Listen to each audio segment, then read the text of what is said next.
the metaphor for the whole kind of neurotic, hypnotic, red communist scare that was going on in the 50s. I'm a witch hunter, the witch is a communist. I'm a red man, make no bones about it whatsoever. I'd like to see them all in Russia. Invasion of the Body Snatchers basically was saying that no matter what happens, this society is going to get you.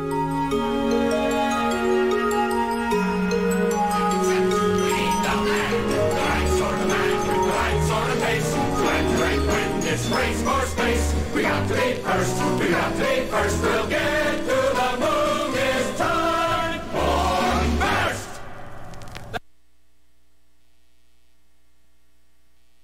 Science fiction is typically set in the future.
We've no place to go. Make it so. Make it so. Make it so. Man, it doesn't show signs of stopping. And I brought me some tea Earl Grey hot. The lights turned way down low. Make it so. Make it so. Make it so. When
For it's you makes the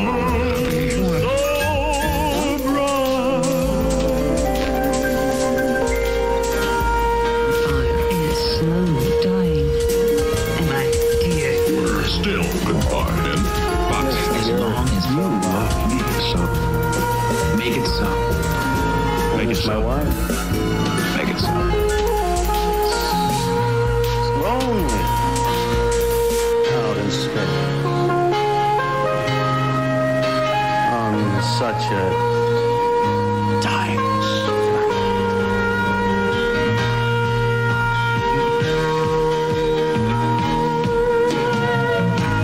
And I think it's going to be a long, long time. The touchdown brings me back again to find I'm not the man they think I am back home.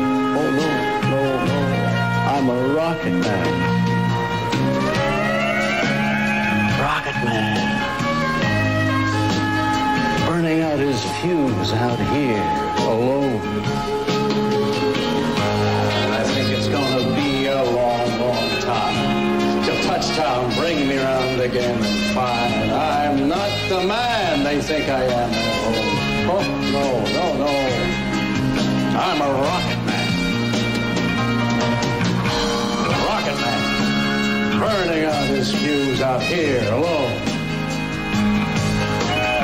No one has shown more contempt for other nations and for the well-being of their own people than the depraved regime in North Korea.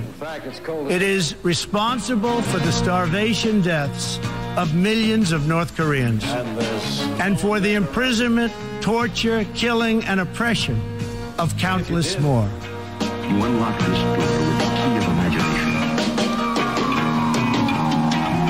And all this science, I don't understand. Beyond it is another dimension. It's just a job. 5 days a week. A dimension of sound. Destroyed North Korea. Rocket Man A rocket is on a man. suicide mission for himself. And I think it's going to be a long, long time. The touchdown brings me around again to find I'm not the man they think I am at home. Oh, no. No, no. I'm a rocket man. Rocket Man. Rocket man. Burning out his fuse. Rocket Man. Rocket Man. And I think it's going to be a long, long time. The touchdown brings me around again to find I'm not the man they think I am. No, no, I'm a rocket man. Rocket man. Burning out his fuse out here, a rocket man. And I think it's going to be a long, long time. And I think it's going to be long, long time. And I think it's going to be long, long. And I think it's going to be a long, long time.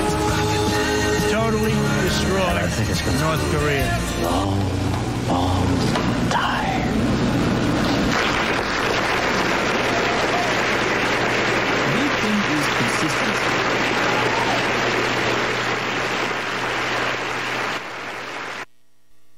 Rocket Man With the key of is on a imagination. suicide mission for himself and for his regime. I think it's appropriate to use a term like rocket man to talk about a leader of another country who's got nuclear weapons. This is a way of, like, you know, getting people to talk about him, but every other international community now is referring to him as Rocket Man.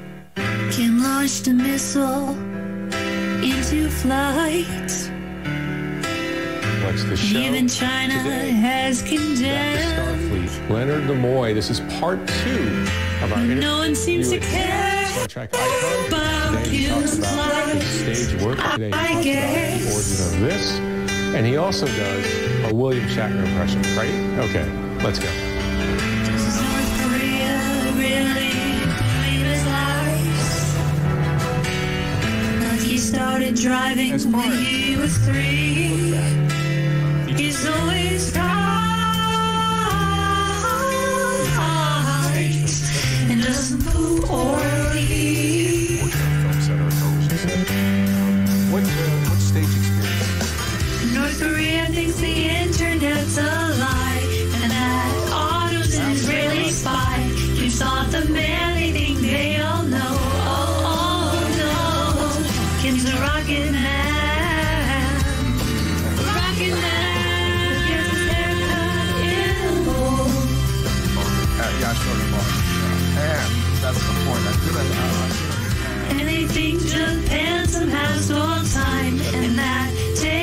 gangsters is a crime. Kim's not the man they think he is at home. Oh, no, he's a rocket man. He is a rocket man, and he has dozens of clones.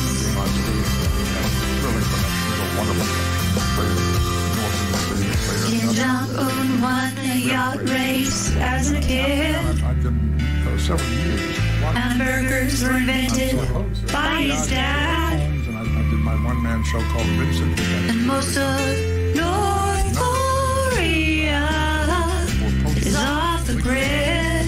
I forget that. I had a wonderful time. Wonderful. And I was on stage. You don't need electricity to understand I got a call from why North Koreans are so lucky to have a rocket man. Yeah, rocket man. Ooh, yeah, fuck yeah. I've heard he's actually 7'5", and that he's good looking in disguise. He has magic spells with his mind. Oh, yeah. He's a rocket man. He's a rocket man. We will have no choice but to totally destroy North Korea.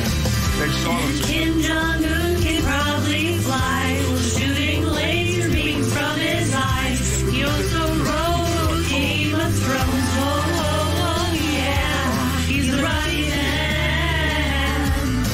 Rocket man. And soon he won't even have a home. Is that something that you ever felt restless with? I mean, you actually felt like particular type of And I think it's gonna be a wrong time. You want wrong time? I got the wrong time for you, insolent feline. For glory of North Korea. My feeling about typecasting is that it's a double-edged sword. On one hand, on the other hand, it helps producers and directors to understand how to use you. It gives them a sense of how you might be useful to them. And I have never needed work. I've never been out of work since.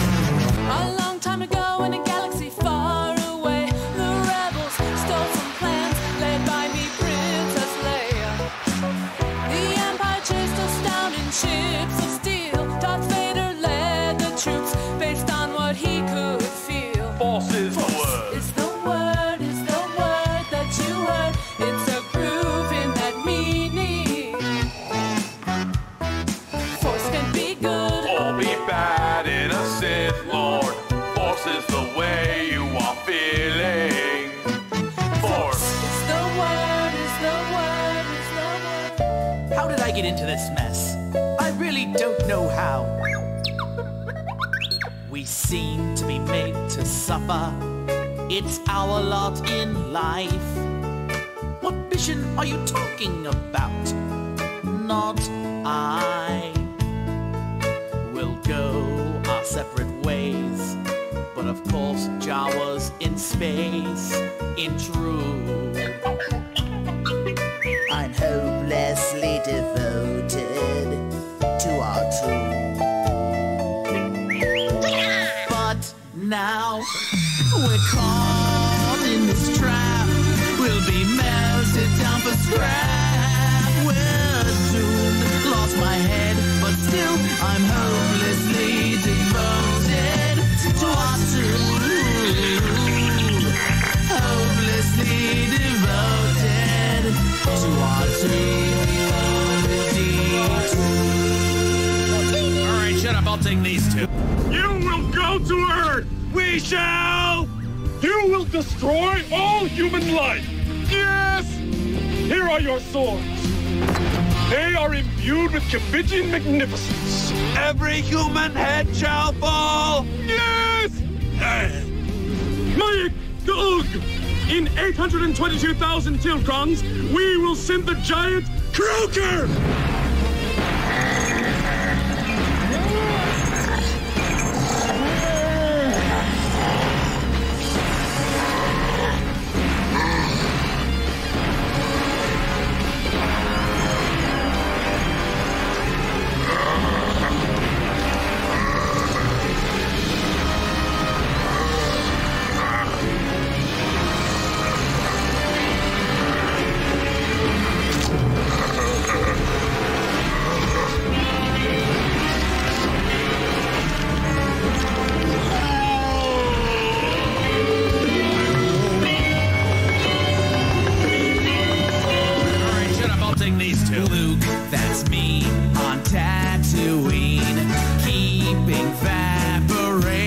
hair's clean. Can't go to school cause my uncle's a fool. Stuck trapped on Tatooine. Help me, Obi-Wan Kenobi. What the? Hey, let that message play. Or some hermit old and gray. Called Obi-Wan. Is it Ben? Now he's gone. R2 went on his way. Sand people hate me. Go away. I gotta find Obi-Wan.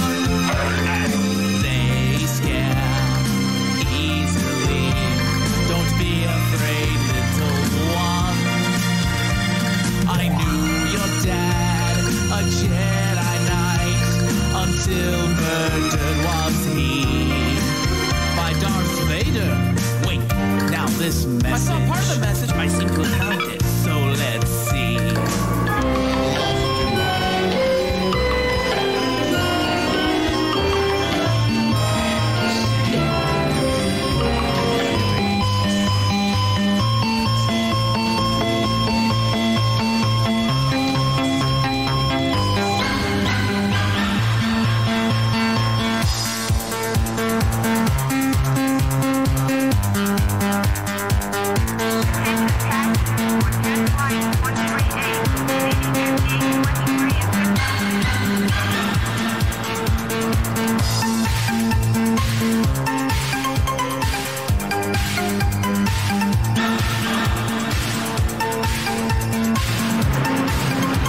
Incoming jet flight 124 from Tokyo, unloading at gate 7.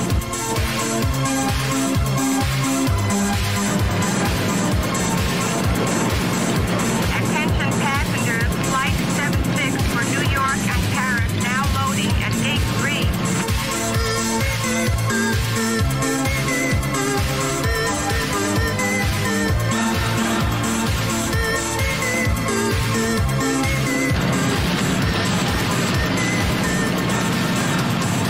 I see you hiding in the night. Cast your shadow by the light. You're my dream come to life. You're my princess in the night. Take me far away. I'm yours tonight. Take me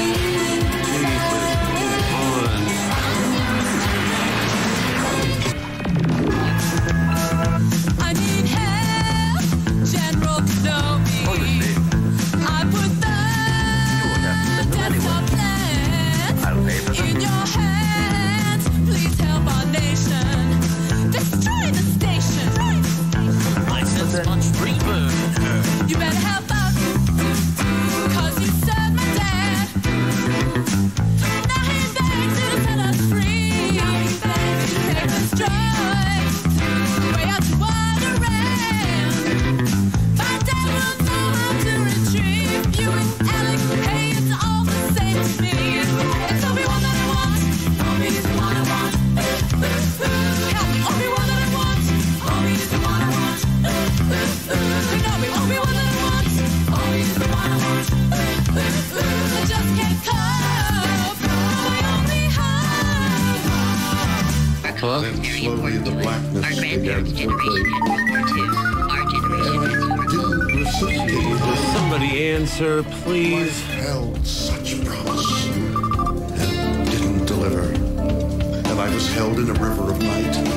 What is true and what is Hello? wrong? In the answer, it was received. What? What is true and what is a lie? Damn it, how much longer do I have to wait? Your calls may be monitored to see if you're masturbating. Oh, fuck me, somebody. Come on, answer. Hello? Would be one of billions and billions. What makes you think you are so fucking special? Because you will stop lying here in the mud on the sole condition. Who is it that rings Jesus fucking Christ. What's the point? He's going to be dead in a few minutes. Yeah, just a minute.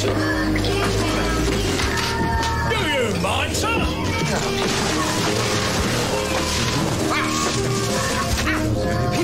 How much? What?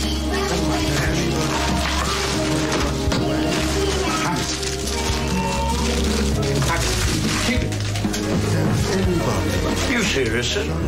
Do you really think the world's going to end this afternoon? It is perhaps no less than logical that the role of the reluctant astronaut be played by that meekest of Mr. Meeks, Don Knotts. The hopes and fears of 1,000 years flashing across the sky. Universal City Studios has, without question, turned out one of the funniest comedies in years in the story of a mild little guy whom the government chooses as the least qualified man available to send aloft to prove the merits of a fully automated space probe. Man's brainchild spanning space and time will either bring to birth an age of love, an age of peace, or death to the spinning earth. Yes, in just over 3 minutes and 5 seconds. Well, isn't there anything we can do? No, nothing. 10 seconds till So we're firing supposed to time. lie down or Mark. put a paper bag over your head or something? Yes, if you like. What Fiver, the eyes of the 4, millions seek 3, as the stars 2, racing 1. by. The hopes and fears of 1,000 years flashing across the sky. Luke, that's me. It's time to flee. There's nothing left here now for me. Relatives fried now that they both have died. I'll be a Jedi like Obi. Luke, that's me in this wretched beast. I'm a scum and villainy. Let's catch a ride. Hope we'll find one inside. Goodbye to Tatooine. Chewie here tells me you're looking for passes to the Alderaan system. Yes, indeed. It's a fast ship. Well, this ship is smuggler flying. It's cavern diving. It's hyper driving. A place for me. Up there, a place where I'm really needed. Why, it's the Greased Falcon! Greased Falcon? She'll go 0.5 fast light speed and make the ladies win. She'll rock out with Chewbacca. I'll run all of your Imperial entanglements. So step on in, just let the Wookiee win. Yeah, she's got it where it counts, as long as you pay my amount. So fuck over 10 grand, I'll take you to Alderaan and Greased Falcon. Greased Falcon, you're burning up the Kessel Run. Greased Falcon, go, Greased Falcon. You'll never find a faster ship in this millennium. Greased Falcon, go, Greased Falcon. Reno's the worst. I shot first. Greased Falcon.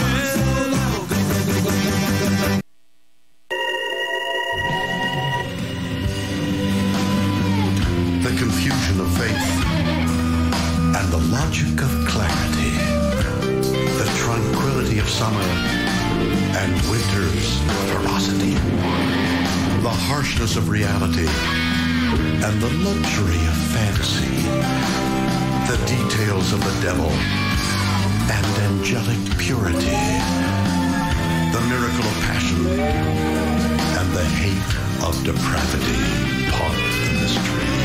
When the Admiral spotted an ad on the side of a bus.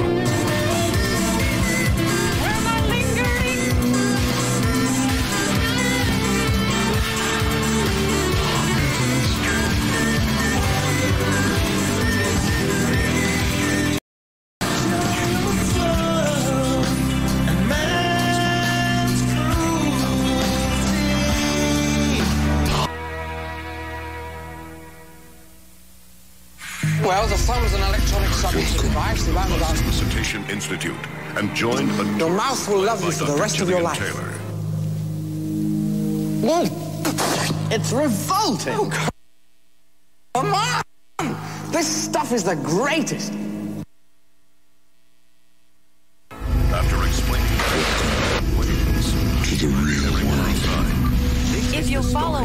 I'll introduce you to the Institute's pride and joy. Perhaps the most remarkable, certainly the most successful book ever to come out of the great publishing corporations of Ursa Minor.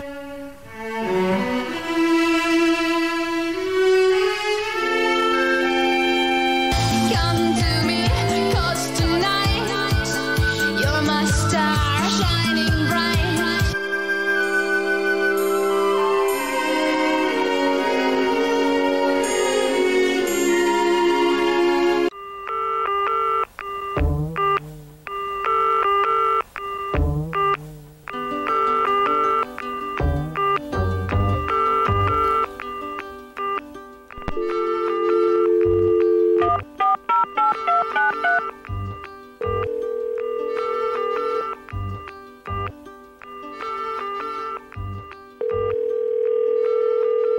You've reached the voicemail box.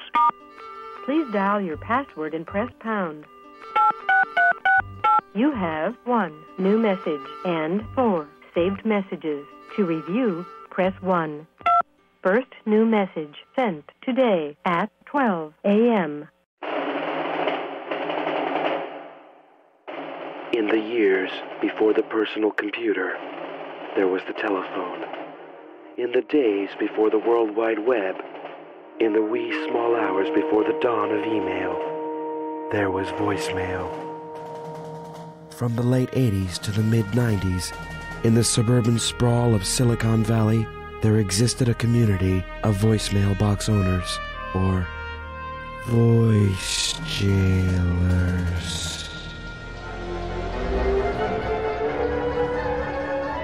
Voice Jailers, a ragtag cadre of bored philosophical insomniacs bound together by the humming copper filament of their own collective isolation.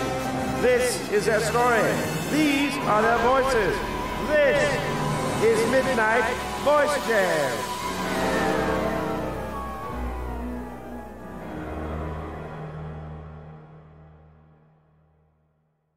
Saturday, 5:19 p.m. Joe, I can't believe that was the fucking lamest fucking message I've ever goddamn heard.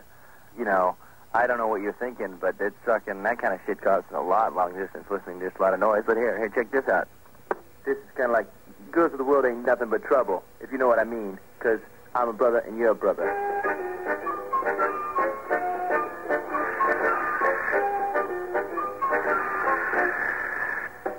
Well, what do you think, huh? What else do you want to hear? Let's see, we're just computer geeking here, and I just thought I'd take a little break on computer geeking. Let's see. We got one else. We got another one that's pretty cool. I wonder if I can find it. Here we go. We'll see how this one sounds. You might be able to use this. So how you been, dude? Are you still just, you know, what's the deal? Call me. Write me a letter. And it's... Computer's taking a while to load this into memory here.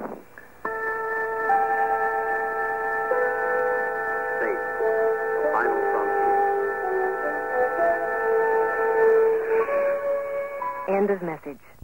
Hi, this is Kate. It's Thursday. I'm sorry I'm in the middle of Tetrica. I'm at work. If you'd like to leave a name and number, I'll get back with you as soon as I can. Becky, and I'll talk to you later. Ciao. You may Sunday, 11:13 p.m. Stupid bitch, you ought like that, you walking around my thigh. Come on! They gotta run to go get the gong thing, I'm sure. End of message. My message? We're supposed to leave a message? I don't know. That was cool, dude. Like, no, I shouldn't talk like Valley. I'm one of those, what do you call it? Well, I listen to Perry and Trish, like, almost every morning. Almost. When I say almost, it's like when I want to get my ass up out of bed. It's kind of cold in the morning, you know. And, my name's Beth, and I'll probably be talking to Scary Gary this week, so, that would be kind of rad. Drink champagne or wine with Scary Gary, kind of happening, you know? Like, I'll probably go down there maybe Wednesday. Yeah, maybe Wednesday. Maybe not. I don't know. But, is this, like, a long enough message? I wonder how many other people left messages. I don't know. I don't want to be, like, the only one, and then find out that maybe I should stop talking.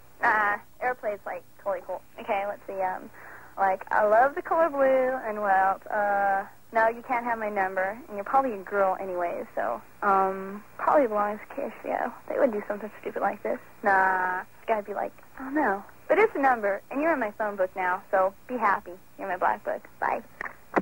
End of message. Cat dingleberries, he's got funky boo-boo.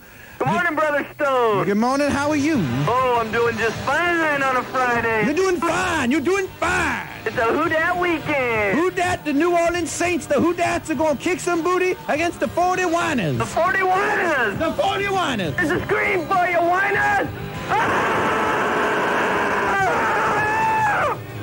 Thank you. Who Dat? Hello. Barry, can you do me a favor? Yes. Kill James Brown. Yeah. Oh, he said kill the brother? Kill the brother. The baby. godfather of soul? Right. No. Barry Stone? Yes? No, I need to scream for you, Barry Stone. Go ahead. And why you do this? You ready for a scream? Yes. Wake up, Cal West! Ah! Oh, hello! And this here is a 49er fan! And I want to scream! Go! Hello! Yeah. What? Let's hear it for the 49ers. Yeah! I am sick and tired of the dinkle-binkle berries. Go ahead, slut. Get in there and wash your butt. Hey, how's it going? Good. What's the chances of playing Everybody Must Get Stoned? Well, I would probably say next to nothing because I think that's a piece of crap. Well, okay, at least I'm honest. Yeah. Scream. Hey. Scream. 49ers, stop! Hello? Scream. How much?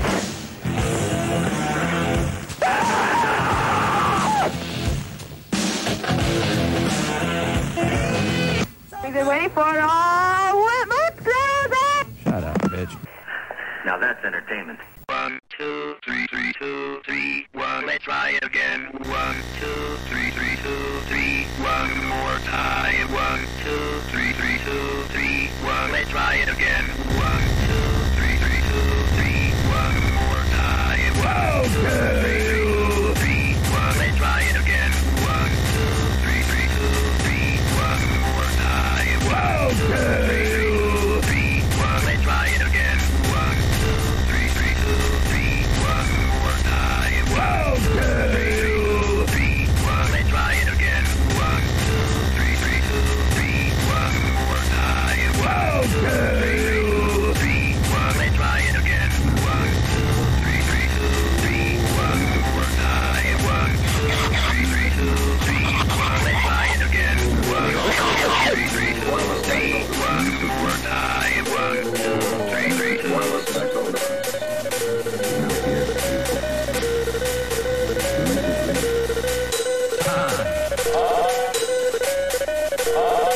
Do you want to make more money? Sure, we all do.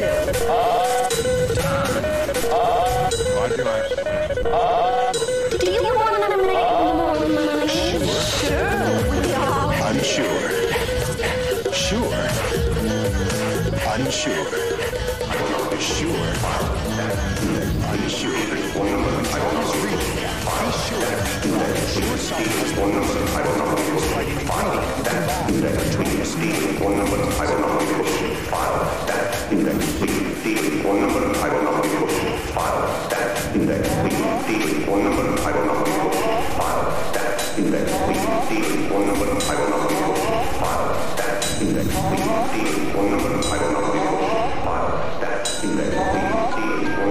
You have 937 messages, all of which are marked urgent.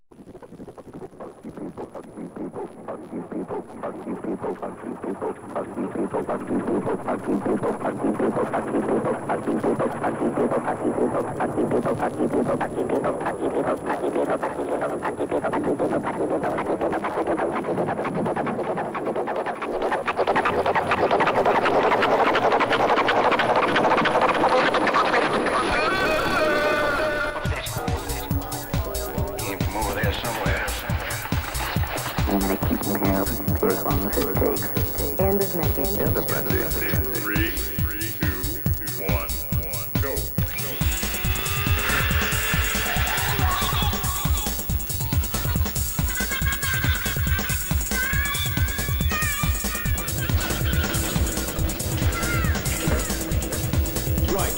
on, cruise on.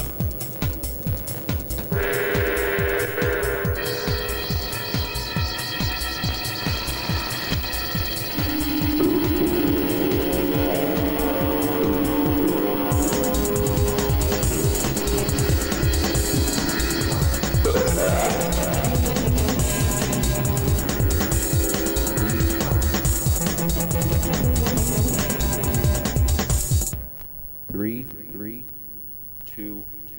Say, you know, it seems as if San Jose has a $7 million surplus in our budget, which is quite unusual since most cities today are faced with a rather severe deficit. Anyway, I have a great idea what we can do with this $7 million. What we need to do is put a toll booth at every entrance into our city. For example, on 101, on Highway 280, on 17, on Winchester, Bascom, the El Camino, San Tomas. Any road that leads into San Jose must be equipped with iron gates and a toll booth, and every motorist must be stopped when they enter San Jose and made to pay a $5 toll. Also, they must be asked why they're here, and they must come up with a valid reason. Then they would be issued a 24-hour pass, after which time they must leave immediately. Each car would be automatically searched, and during that brief time, each motorist and passenger would, of course, undergo a urine analysis and a drug test. Then each person would be equipped with an automatic portable transponder so that city officials could keep track of their whereabouts at all times while they were in San Jose. We have got to get rid of the riffraff. You understand, I'm tired of walking down the street and seeing these bums panhandling money, always asking for a handout. It's disgusting.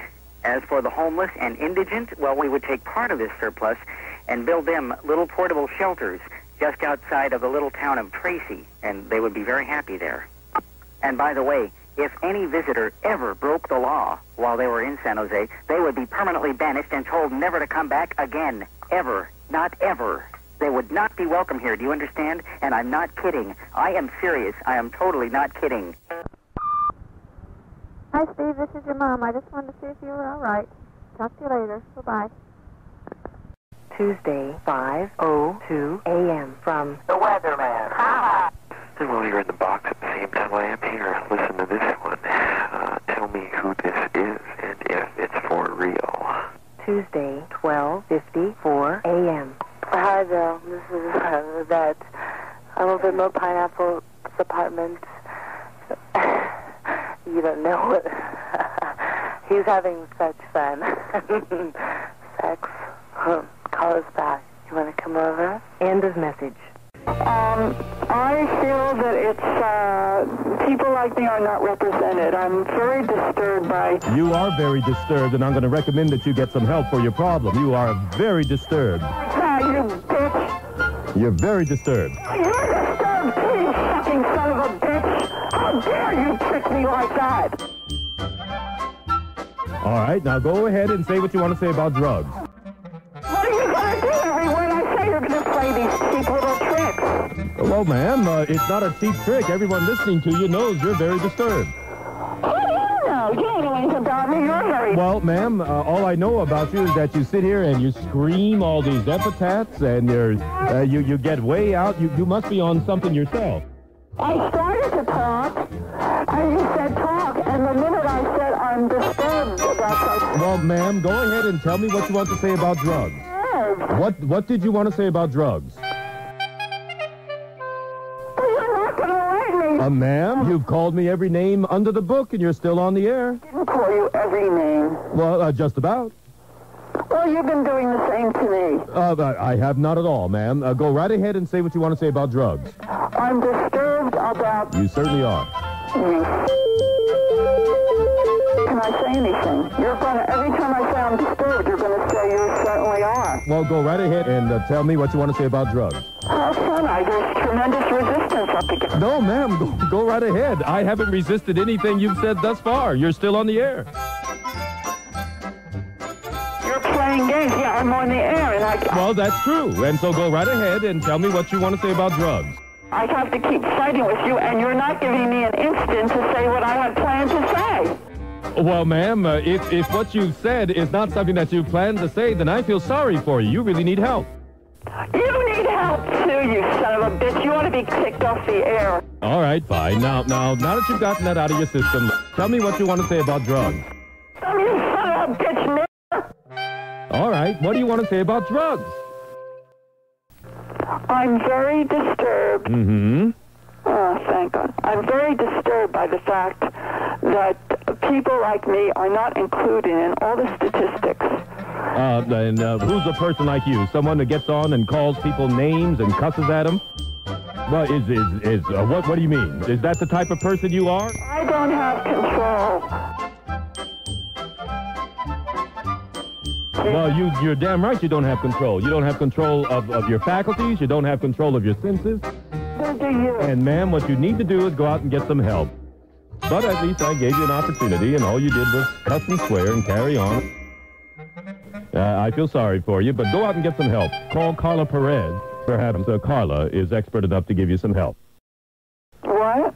What's sillier is that the fact that you pointed out that it's that album, The Grand Illusion, came out in a limited edition where it was gold. Don't you get it, man? It's like it's that in itself was an illusion, you know, to present it in a limited edition form as if it was gold, as if it was something to behold, as if it was something to treasure, when, you know, they were the essence of the lyrics was saying, hey, man, none of it is worth treasuring. It's all bullshit. Gold and stardom and fame and recognition and all that stuff is just bullshit. It's just more shit to take you away from understanding that you're already happy inside and that you already have peace of mind. All you have to do is just get in touch with it, and you can't get in touch with it if you keep thinking that it's beyond you. You can't find happiness if you keep thinking it's out there, you know. It's out there in fame, it's out there in money, it's out there in job, it's out there in love, it's out there in this or that.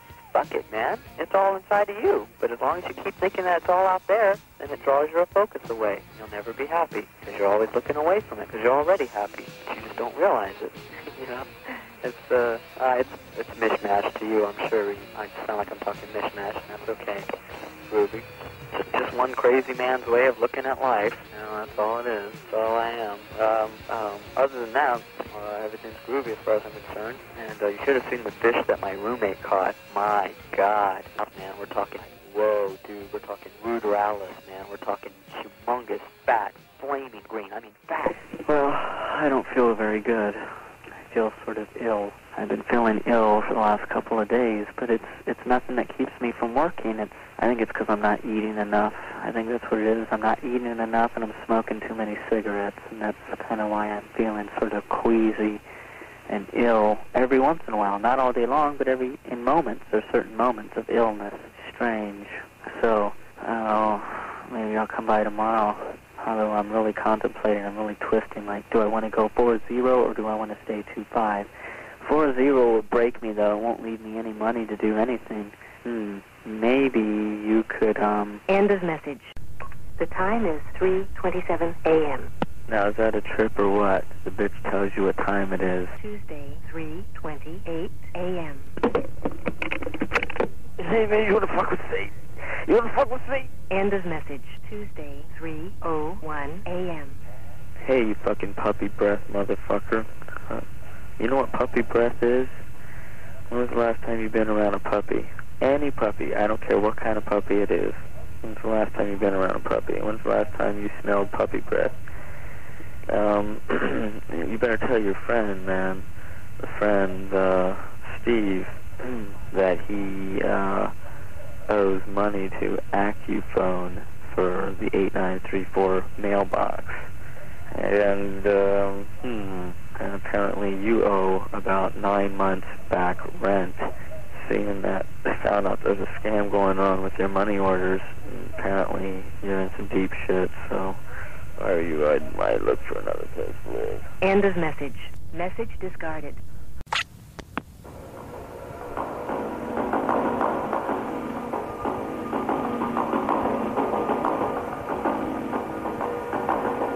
Yes, you have reached 492-8819. This mailbox, 8819, is going on hiatus. Call back soon. We will return.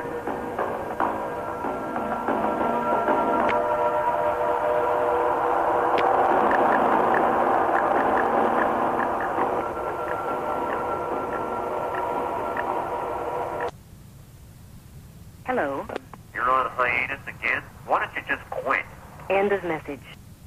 Okay, here we go. Oh, I don't think you're going to like this. I see a 3, a 5, a 3, a 1, 6. Yugoslavia gave you a 6. Let's see, a 3, a 4. Oh, God. Africa gave you a 2. Let's see, a 3, 4. U.S. gave you a 7. 3, 4. Okay, and the average, there's the average, 3.3. So that was your average score. Whoa. Hey, that's the judges. You heard it, you saw it, and anyways, it's probably just a rough draft. Hey guys, it's just a rough draft. It's just a rough draft. He's working on it right now. Dude, can't you fucking maintain for 1 minute and 53 seconds? Fucking A, man, you had something going there. Wow, it sounded like you were getting ready to piece together something almost as brilliant as Ronald Redball. But something happened. God damn it, Joe. Damn it, Joseph. God damn it. Joseph, damn it. I just can't take it anymore. I just can't take it anymore, Joseph. Yeah. Well, hold on a second here, brother.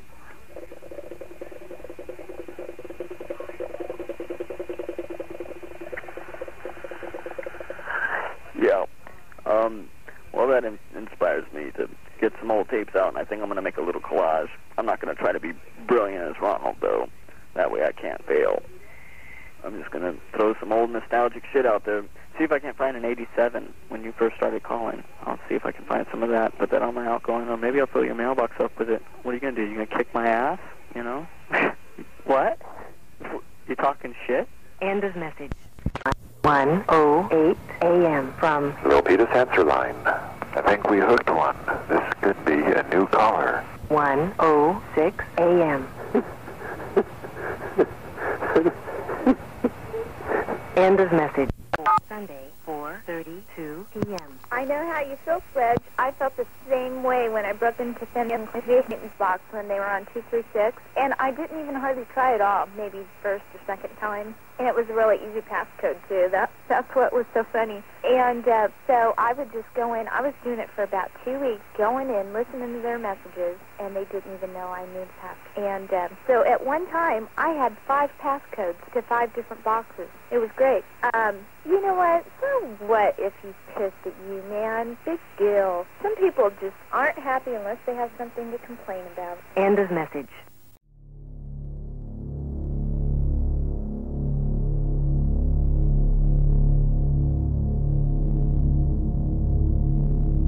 Good evening, my fellow Americans. I appreciate so very much the opportunity to speak with you tonight. Our country has been through a long and trying period, with the outcome of the presidential election not finalized. Here in a place where Democrats have the majority, I ask for you to pray for this great nation. Together we will address some of society's deepest problems,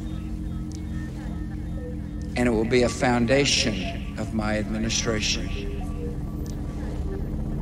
And in the end, whether you voted for me or not, I'm optimistic this can happen.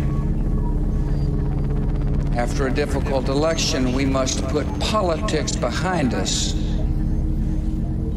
It is an experience I will always carry with me. I'm optimistic this can happen. This is the essence of compassionate conservatism. I have something else to ask you, to ask every American, and so do Democrats.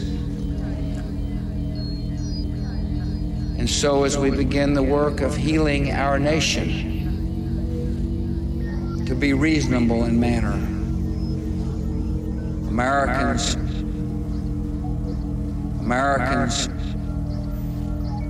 share hopes and goals and values. The presidency is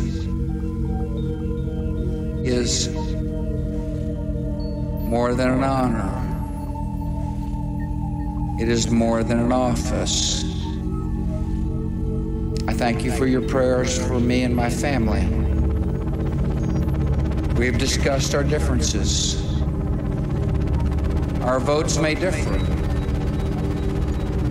I know America wants reconciliation and unity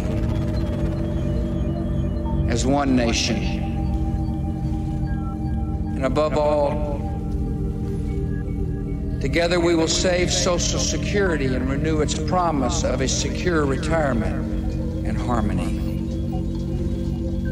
This is the essence of compassionate conservatism. And I ask you to pray for Vice President Gore and his family in the 21st century. Our future demands it. This is the essence of compassionate conservatism. And together we will create an America that is open. And an America that is united in our diversity. Excellent schools.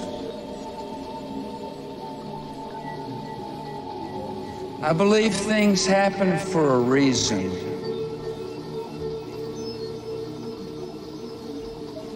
Thank you very much. And God bless America.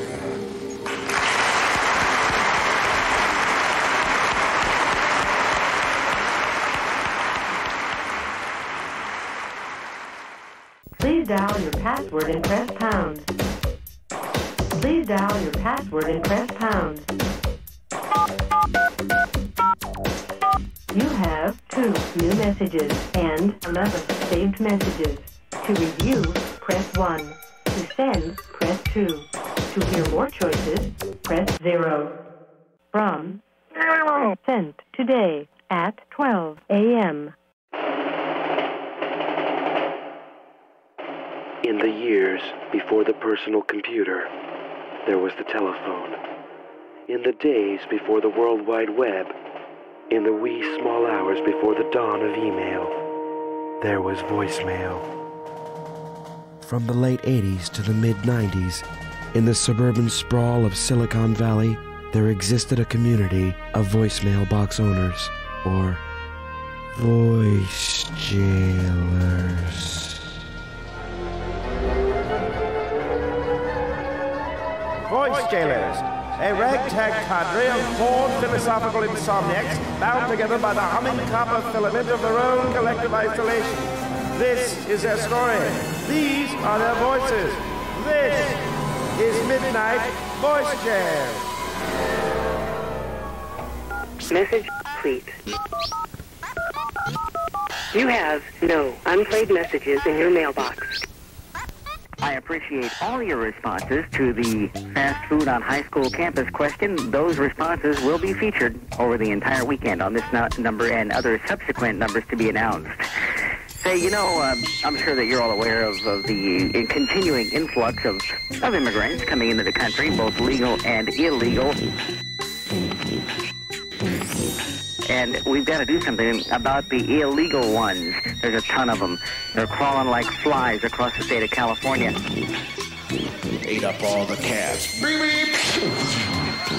And somebody has come up with an idea, and I'm not sure who this is, but apparently what they want to do is literally dig a ditch, a 5-foot deep ditch, all the way from the Pacific Ocean east over toward Barstow. So it would go like, by San Diego.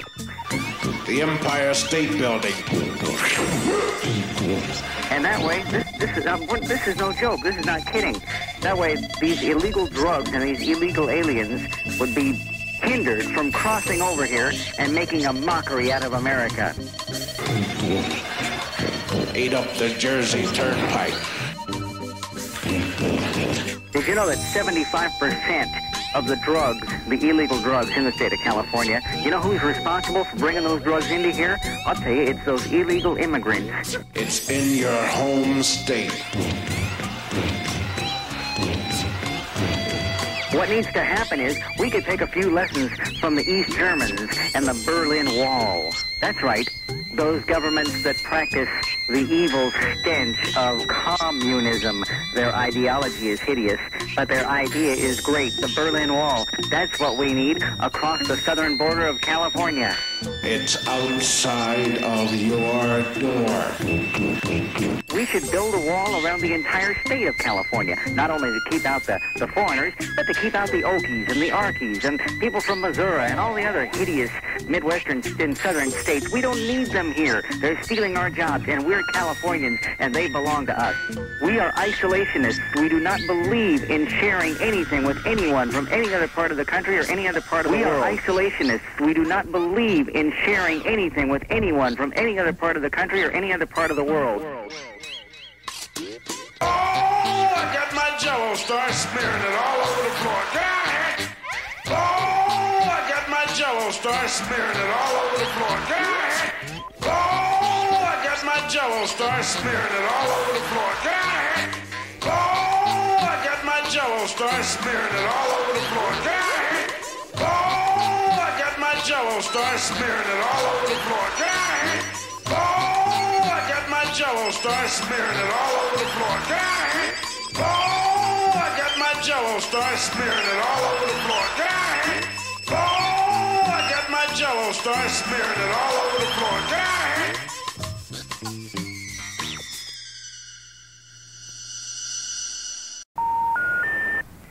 Hi, thanks so much for calling us. I'm sorry we are really busy at the moment and we can't reach to the telephone, but be glad to call you back as soon as possible. Thank you.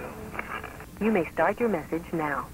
I don't understand that command. Press R, the 7 key. Hello. Go!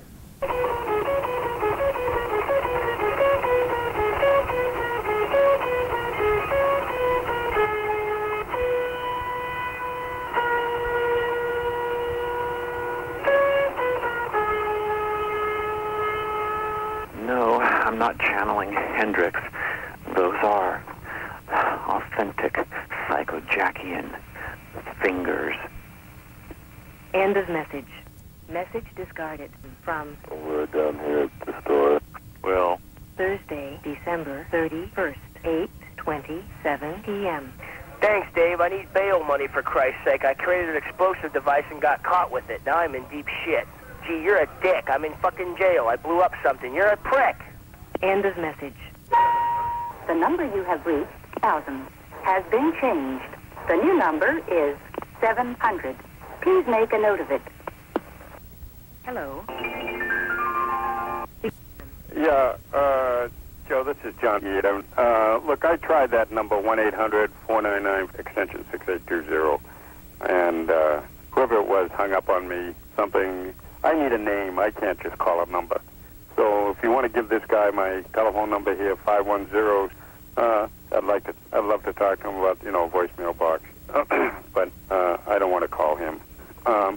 Second thing is, I think we solved all the problems we had, and that we're back to where we were on Monday morning before I started screwing around with the system.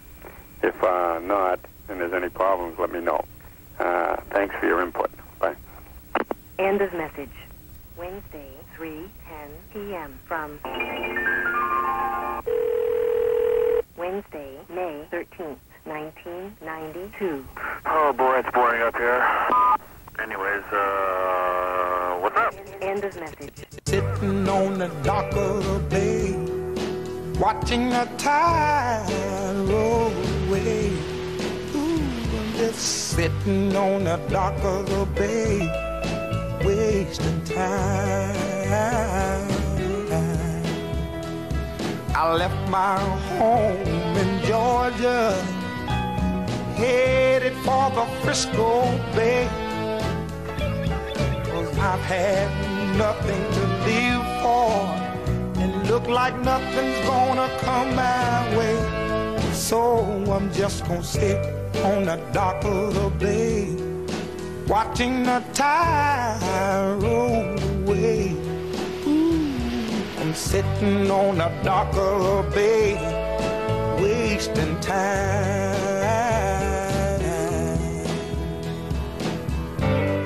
Look like nothing's gonna change. Everything the same. I can't do what 10 people tell me to do, so I guess I'll remain the same. Listen.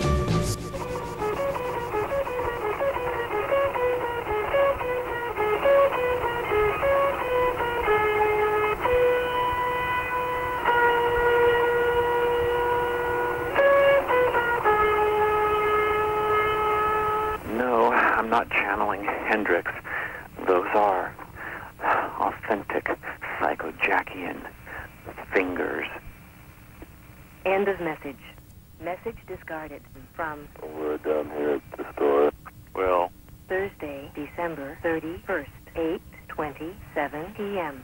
Thanks, Dave. I need bail money, for Christ's sake. I created an explosive device and got caught with it. Now I'm in deep shit. Gee, you're a dick. I'm in fucking jail. I blew up something. You're a prick. End of message. Stop biting your cock with your big teeth. End of message. Thursday, 5:11 p.m. Hello, this message is for March. My name is Chris. If you could please give me a call back. My phone number is area code 415-341. Please give me a call back as soon as possible. Your referral number is 111-9873. I'll be here till 8:45 to see me. Right now it's 5:10 on a Thursday night. Thanks. Bye-bye. End of message.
End of message.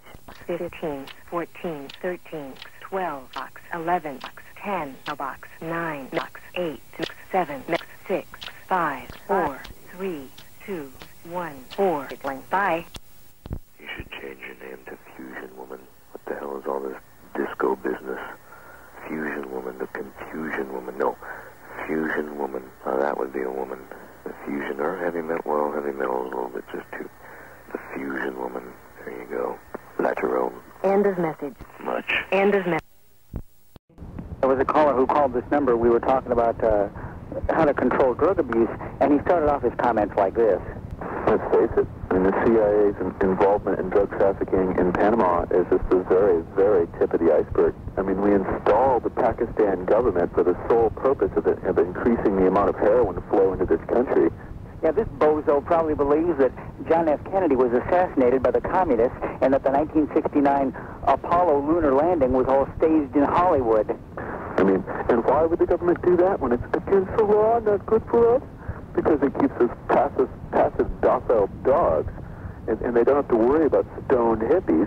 They have to worry about radicals who have lots of energy. Right, radicals who have a lot of energy. Enough energy to go up to San Francisco, start blocking people from getting into buildings, setting fires, overturning trash cans, knocking over cars, and throwing rocks and bottles at cops, all in the name of peace.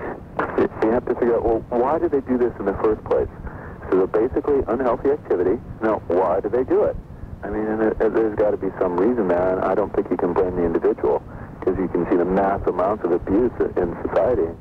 And obviously, it's more of a society-type problem than it is an individual-type problem. Oh, right. Never let the individual take responsibility for his actions. Oh, God, no. Always diffuse the responsibility so that anything anybody does that's negative is society's fault. Well, listen, buddy, why don't you tell the lady that Larry Singleton hacked up that he's really a pretty nice guy, but it's society's fault. It's a bunch of goddamn bullshit. You may start your message now. You see, he knows where his allegiances lie. I want factionalism. Us against them, that's what I say. Everyone against everyone, and everyone against me. Fight to the death. War. Mailbox. Oh, I'm just kidding.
And organist launch China, the National Cynical Network.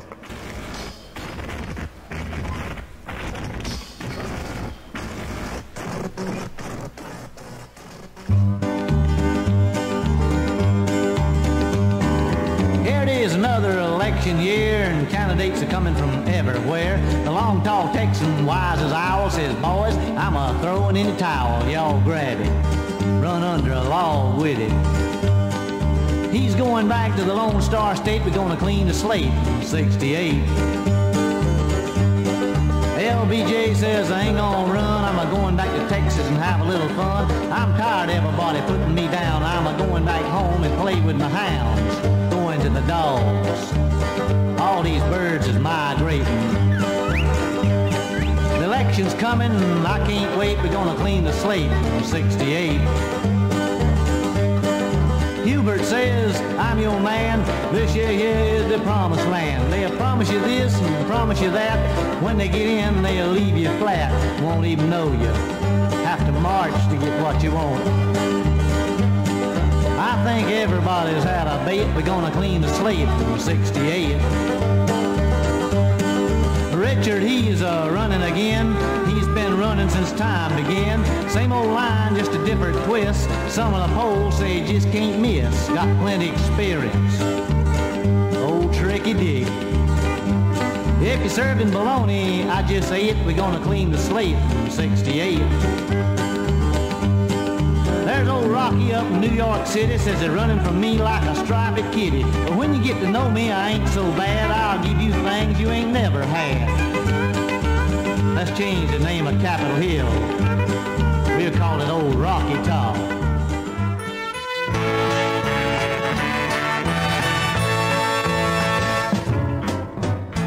Reaching out to find a way to make tomorrow a brighter day, making dreams reality.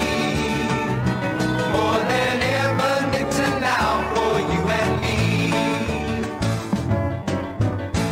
Nixon now, Nixon now. He's made the difference. He's shown us how. Nixon now, more than ever. Nixon now. Listen, America, Nixon now.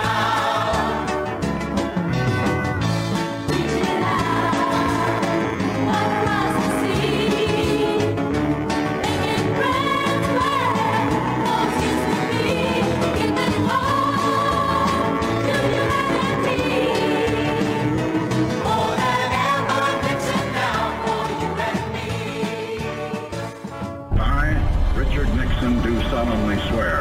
I, Richard Nixon, do solemnly swear. I will faithfully execute the office of President of the United States. That I will faithfully execute the office of President of the United States and will, to the best of my ability, preserve, protect, and defend the Constitution of the United States. So help me God. So help me God.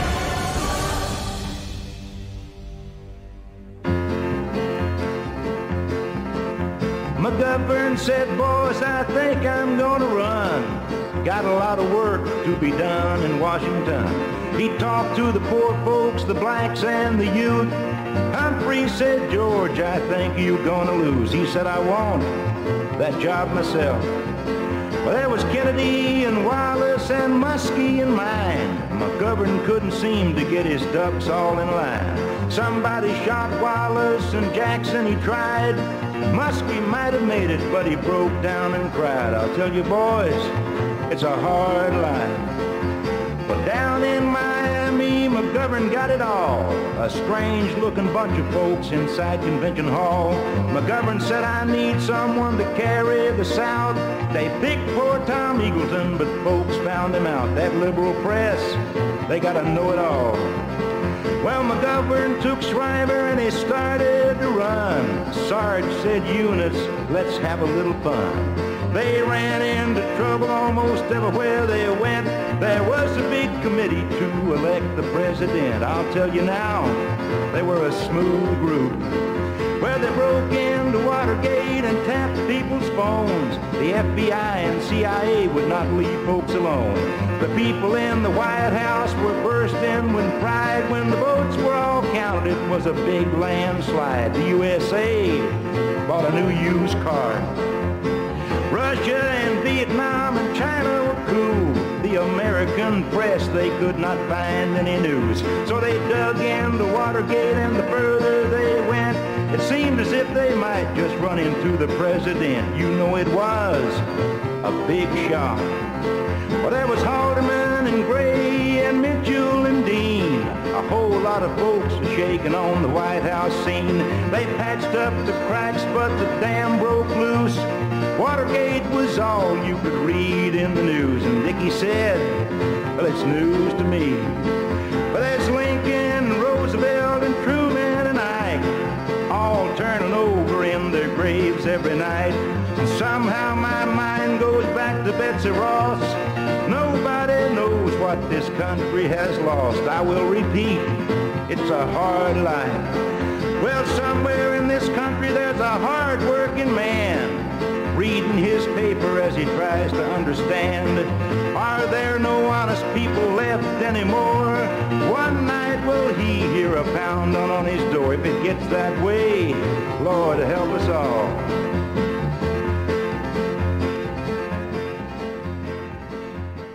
As Richard Nixon used to say during the Vietnam War, now more than ever.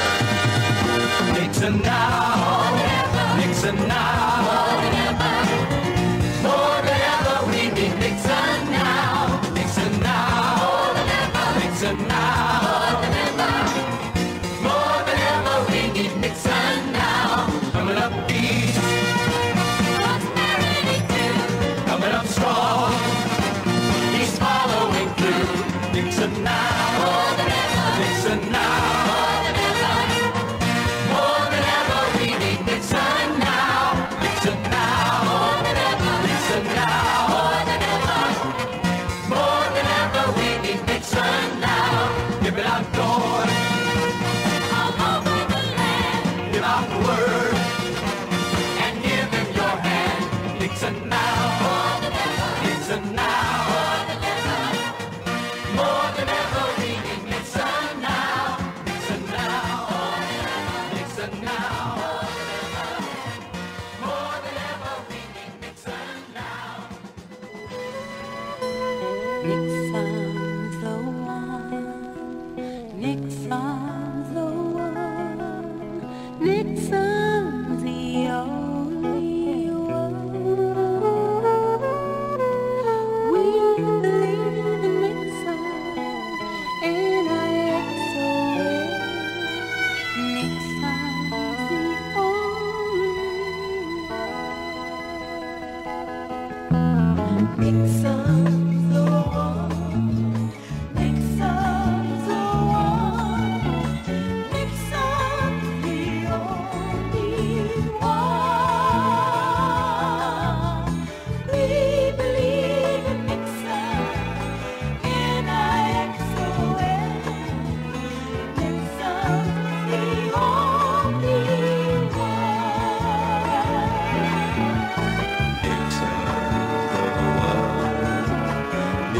Nixon's the one.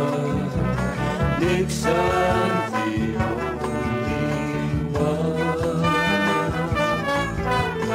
We believe in Nixon, N-I-X-O-N. Nixon's the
It's 1972 and living in America isn't as great as it used to be.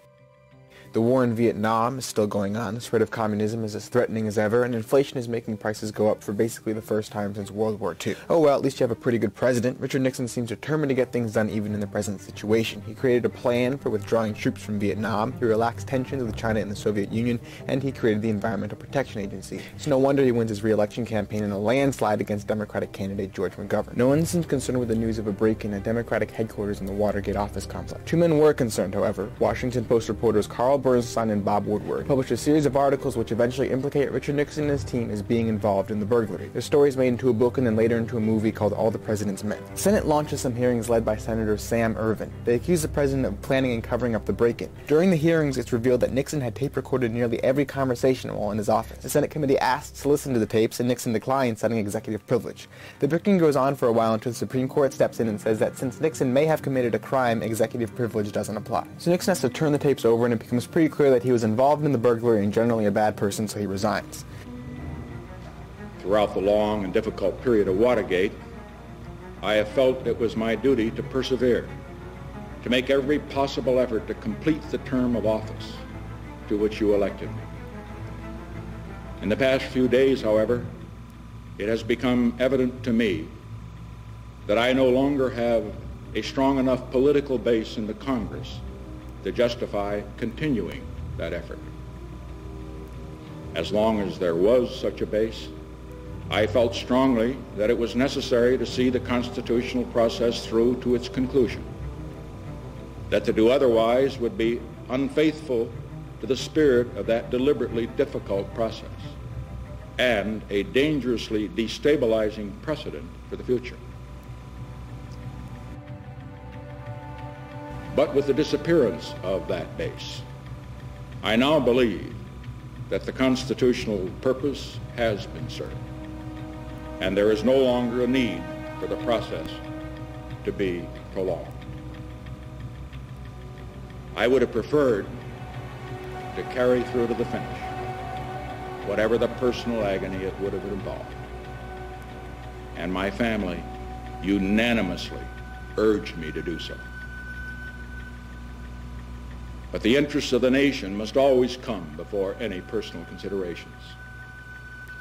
From the discussions I have had with congressional and other leaders, I have concluded that because of the Watergate matter, I might not have the support of the Congress that I would consider necessary to back the very difficult decisions and carry out the duties of this office in the way the interests of the nation will require.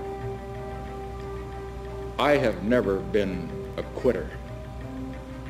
To leave office before my term is completed is abhorrent to every instinct in my body. But as president, I must put the interests of America first. America needs a full-time president and a full-time Congress, particularly at this time with problems we face at home and abroad.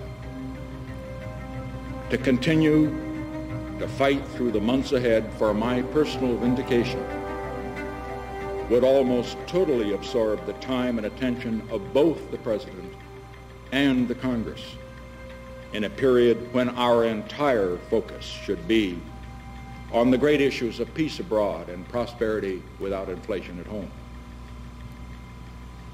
Therefore, I shall resign the presidency effective at noon tomorrow.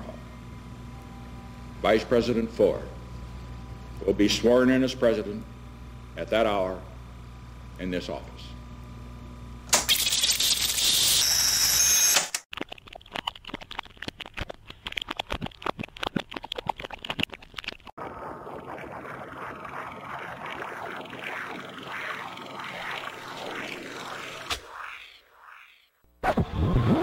I don't come from a political family.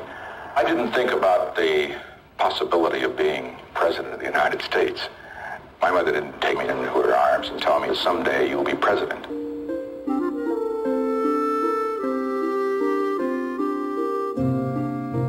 My mother was a Quaker, and she was a very devout pacifist, as a good Quaker should be. My mother was quite well educated for those times. My father only went through the 6th grade, and he worked in every kind of a job. As a matter of fact, he built the house that I was born in. My father had a small store, and my brothers and I had worked in it as we worked before and after school in order to help work our way through school.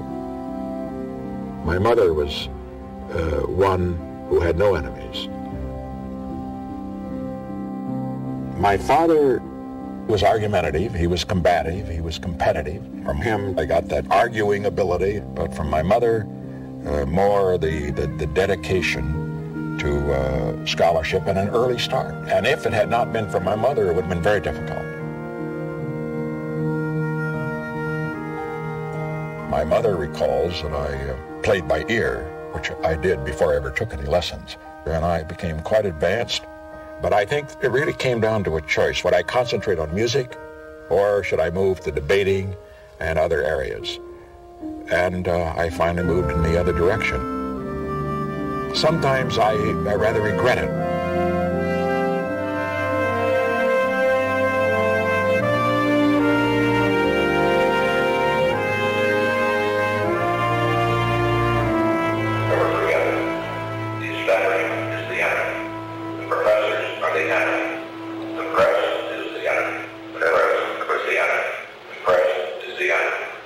Write that in the blackboard.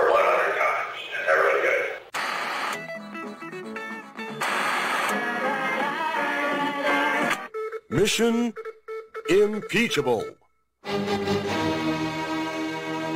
Good morning, Mr. Hunt. Several high-ranking members of the Democratic Party are attempting to seize control of the government of the United States by legitimate means. They plan to use a free press, open discussion of the issues, and the universal franchise in an all-out effort to win the presidency.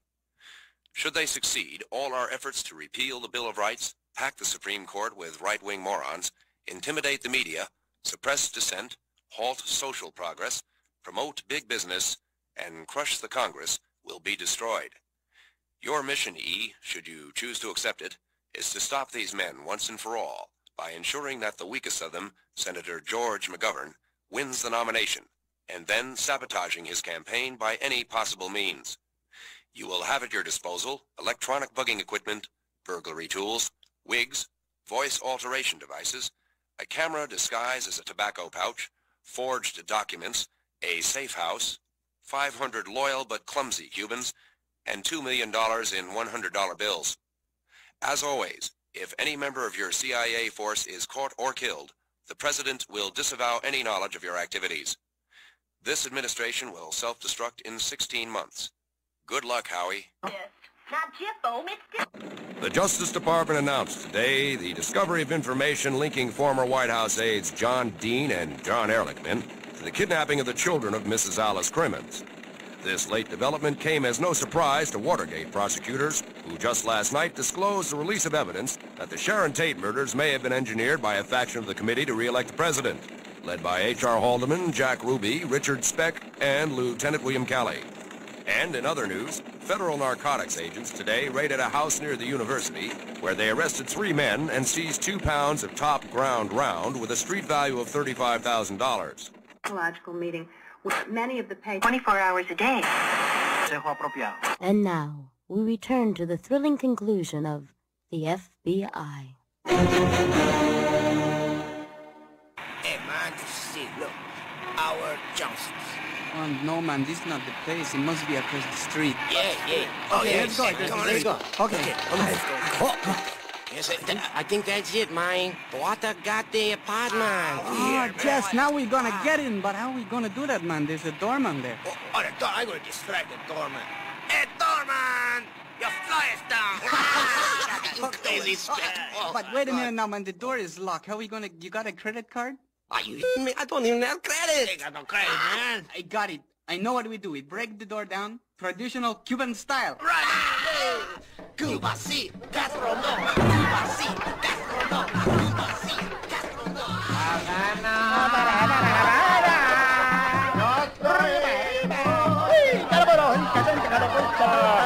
Hold it.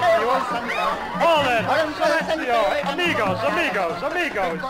Come on, amigos. You want to hold it down? Hold it. Now, come on. Will you hold it? This is a secret covert operation. All right.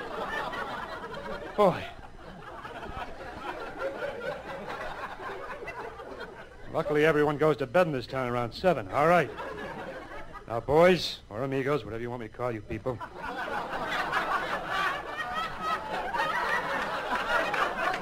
This is our target for tonight, the Watergate. Looks just like the picture, don't it? All right. Now, you all ready to go? Come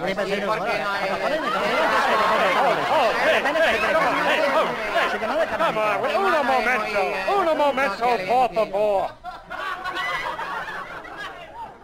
Don't any of you clowns speak English? One does. Oh, which one? One does. Oh, which one is one? I'm one. You're one, too? Oh, never mind. All right, Warren, I'll deal with you. All right. Now, I want you to introduce me to the rest of these people. Jesus, Pedro, Pancho, Martinez. What is this, Santiago? Come on, now, knock it off. You didn't ask for the 4 lads. All right. Now, let me ask you people something. Boy, any of you people ever been on a secret undercover mission before? One? Hell no, man. We were just let go from Xavier Cugat's 84th band. Yeah, we just vamping between gigs, you know, man? Oh, this is ridiculous. I mean, where are the committed agents of yesterday? Oh, don't worry. I think pretty soon we all be committed. All right, now look. Let me tell you, this is the moment I've been planning for months. And maybe patriotism's become a fetish with me. I don't know. I don't care. But all my CIA training, all my years in the field as an undercover agent will reach their culmination tonight as we strike this blow for freedom. You mean the break-in? Well, a little more poetic the way I phrased it. All right. Now listen to me, Warren. I want you to translate what I'm going to say to the others. See. What we're going to do here tonight may be considered illegal by some. See. But in our struggle for survival against the monolithic, atheistic, communistic conspiracy, See. we must use whatever methods are available or else see everything we hold near and dear destroyed. See. The radical, hippie, godless element have taken over the Democratic Party. And we have to infiltrate it and destroy it. Now, translate that.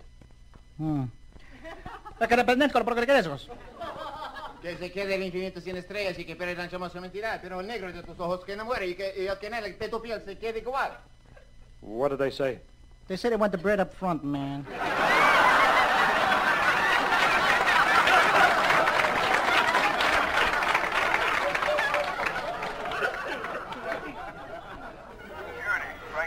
Yeah, sir. You might want to send a maintenance man over to that office across the way. The lights are off and they must be looking for a fuse box or something because them flashlights, they're keeping me awake. Thank you. Good night.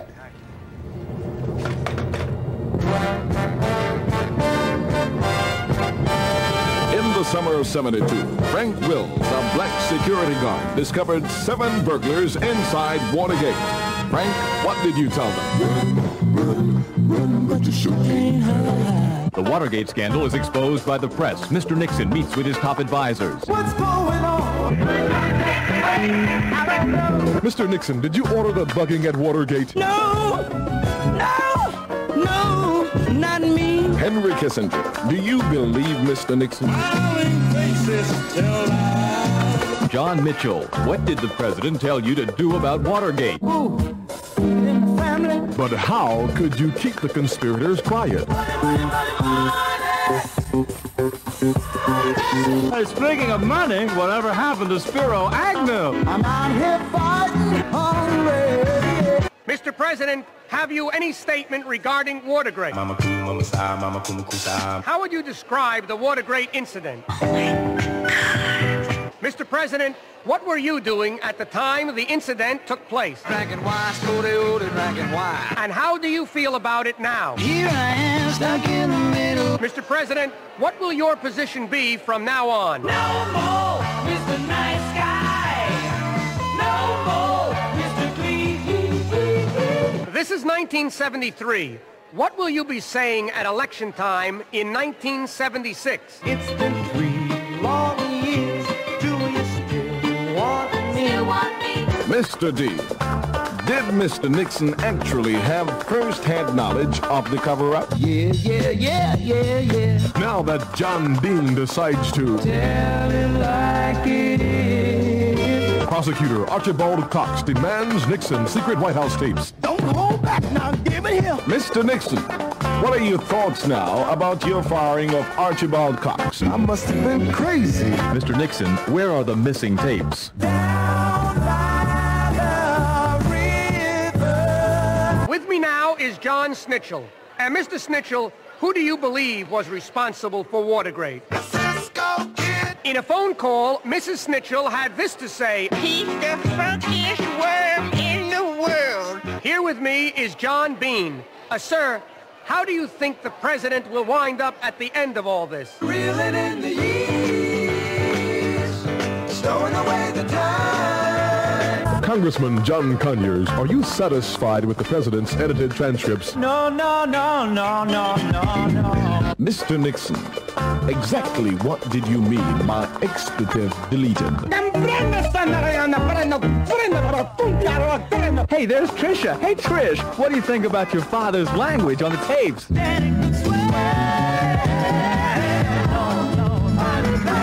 Mr. President, what do you feel you have going in your favor? I knew Jesus before he was a superstar. Have you any final message for the American people? You are the sunshine of my life. Judge John Sirica, now that impeachment proceedings are underway, do you have any advice for Nixon? Get ready, you mother! All the big baby. Now to the Senate floor, where the impeachment vote is being taken. Hookah shaka, hookah, hookah, hookah shaka, hookah, hookah, hookah shaka. Vice President Ford, since Mr. Nixon is being impeached, what are your plans? Senator Kennedy, what can the country do? Vote for me and I'll set you free. This record is not over. The Vice President has just arrived. Sir, can you tell us who will be the next President of the United States?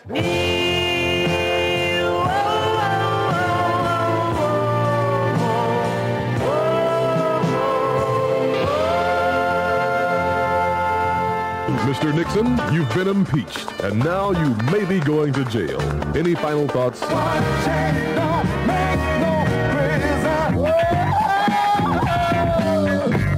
Nixon was now a new con at the big house, and he was forced to adjust to the harsh new realities of prison life, which he was learning from a tough taskmaster, Warden Steiger. Nixon, you're a new fish in here. Let's get acquainted. I'm the warden. Let me explain the rules to you here and now. Follow the rules, we'll get along. Break the rules, and I can make your life very, very unpleasant.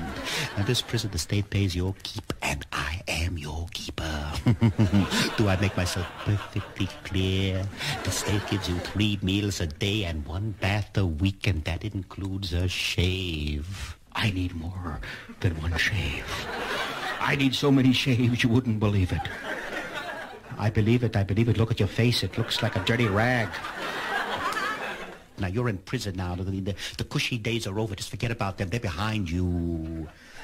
Join the other men in the yard while I get your prison cell assignment. And you better behave yourself. I'm telling you that.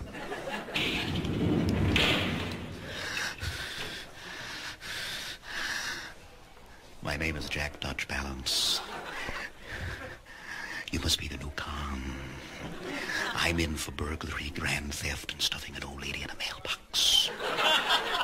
Without any postage. You should be ashamed of yourself. Our postal system. Our postal system is greatly overworked. I have always said that. Why would you do a thing like that to an old lady? I just didn't like the way she was looking at me. The same as I don't like the way you're looking at me right now, with those shifty eyes. I've been in prison 20 years, and I have never seen in 20 years such shifty eyes. Oh, come on now, boys. Don't fight. We want to make our new fish right at home here. Oh, I don't believe you've been introduced. I'm Paradise. I take my showers on Tuesday. What are you in for? I'm not in for anything. I volunteered. I find the atmosphere here very stimulating. Come along, Dutch. Let's introduce our new fish around. Richard, I want you to meet Bernie the Knife. How do you do, Mr. Knife? Oh, Bernie is delightfully antisocial, don't you think? He's a mass murderer. Isn't that exciting, a mass murderer? He used to tie up all his victims first with nylon stockings. Oh, I just break out in goosebumps when I think about it. Oh, my. I think we need a nickname for you, too. Everyone's got one. Yes, what a droll idea. What shall it be? Well, Dick, you sound kind of educated. You know, one of those college boys. Probably had some schooling. How about if we call you the Professor? The Professor. It has a certain stature and dignity. I am the Professor. Make no mistake about it. I am the Professor. I am...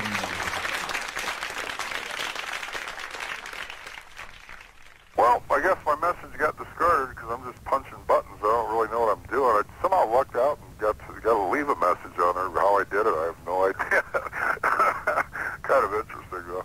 But anyway, I can prepare something on time. I can prepare something on Richard Nixon. I can prepare something on shearing sheep, if anybody's interested in that. I can prepare time on genetic transference of memory, if somebody might be interested in that. I can do auto mechanic work. I changed the oil this afternoon in the car. I always do it every 3,000 miles. I take care of my car. It's like a pet. It's like feeding a dog or a cat or something, you know. You take care of them. And the only time you're in always change your oil every 3,000 miles. But anyway, Richard Nixon had a nice automobile, needless to say. And when he got on that helicopter in 1975 and gave everybody the finger before he left and waved goodbye, it was a saddening moment for American history. People really cared. But, you know, if really realistically, that's been going on ever since George Washington. Nixon got caught and they didn't, you know. But anyway, Richard Nixon, he's a hell of a guy. He's a role model for youth. He's something, hundreds of years now, people are going to look at him as a great president. Just one that fucked up. By then, the mentality will be such that what he did wasn't shit, you know. They'll have it brought down to just where it's just a human nature every day in common with every other person where it doesn't stand out so much. But anyway, that's it on Richard Nixon. I got to get back to work. We all love Richard Nixon. Richard Nixon, we love you wherever you are, whatever you're doing, whatever you're thinking of right now. We got you here in our hearts.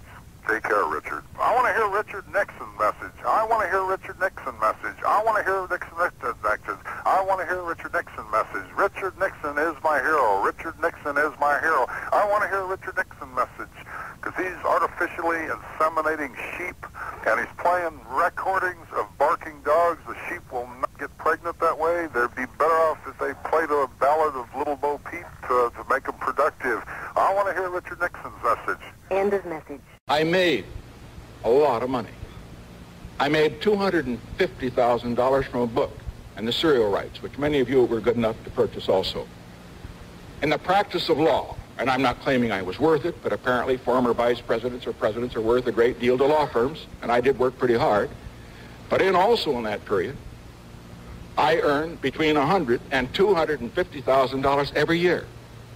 So that when I, in 1968, decided to become a candidate for president, I decided to clean the decks and to put everything in real estate.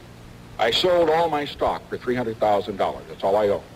I sold my apartment in New York for $300,000. I'm using rough figures here. And I had $100,000 coming to me from the law firm. And so that's where the money came from. Let me just say this. I want to say this to the television audience. I made my mistakes. But in all of my years of public life, I have never profited from public service. I've earned every cent. And in all of my years of public life, I have never obstructed justice. And I think, too, that I can say that in my years of public life, that I welcome this kind of examination because people have got to know whether or not their president's a crook. Well, I'm not a crook. I've earned everything I've got.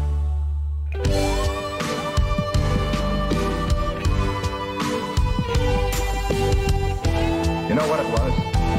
It was a little Cocker Spaniel dog in a crate that he sent all the way from Texas. And I just want to say this right now, that regardless of what they say about it, we're going to keep it. There can be no whitewash at the White House. Well, tricky dickies, that you got a bloody pity that your men screwed up at the condo in the city, breaking in and digging up your dirt. Well, it all got blown and it's getting pretty shitty with the hacks from the post edition of the nitty-gritty, and it's starting to really hurt.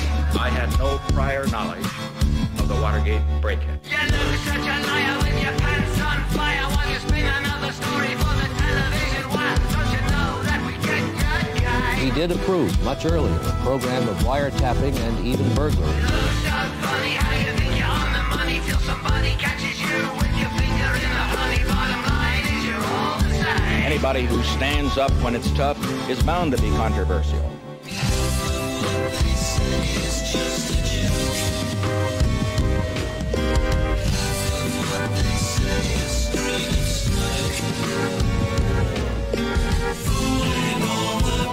Richard Nixon, who was running a rogue presidency. Was there wholesale criminality in any other presidency in our history? No. That because of the Watergate matter, I might not have the support of a Congress that I would consider necessary to back the very difficult decisions and carry out the duties of this office in the way the interests of the nation require. I have never been a quitter.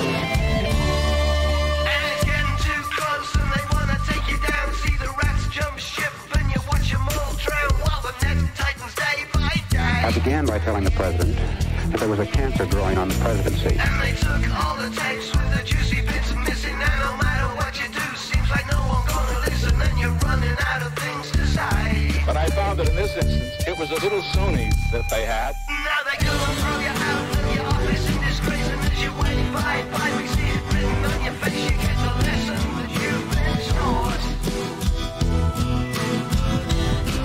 Now you feel such a fool because you realize it's true. You forgot the rule that says it don't matter what you do, just as long as you don't get caught.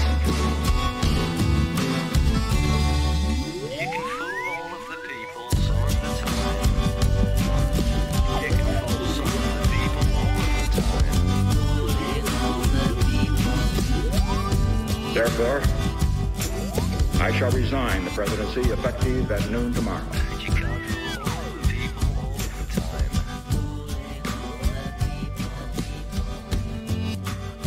Just think how much you're going to be missed. You don't have Nixon to kick around anymore.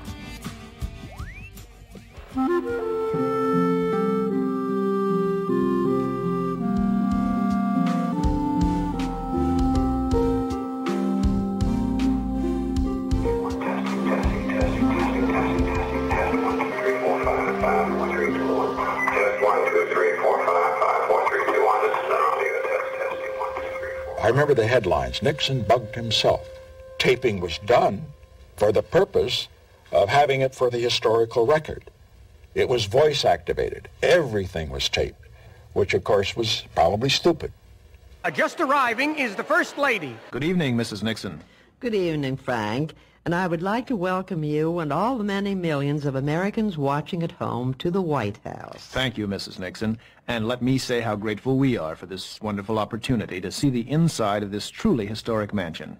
Where are we now, Mrs. Nixon? Well, Frank, we're in the Lincoln Room. And where are the microphones concealed in this famous room?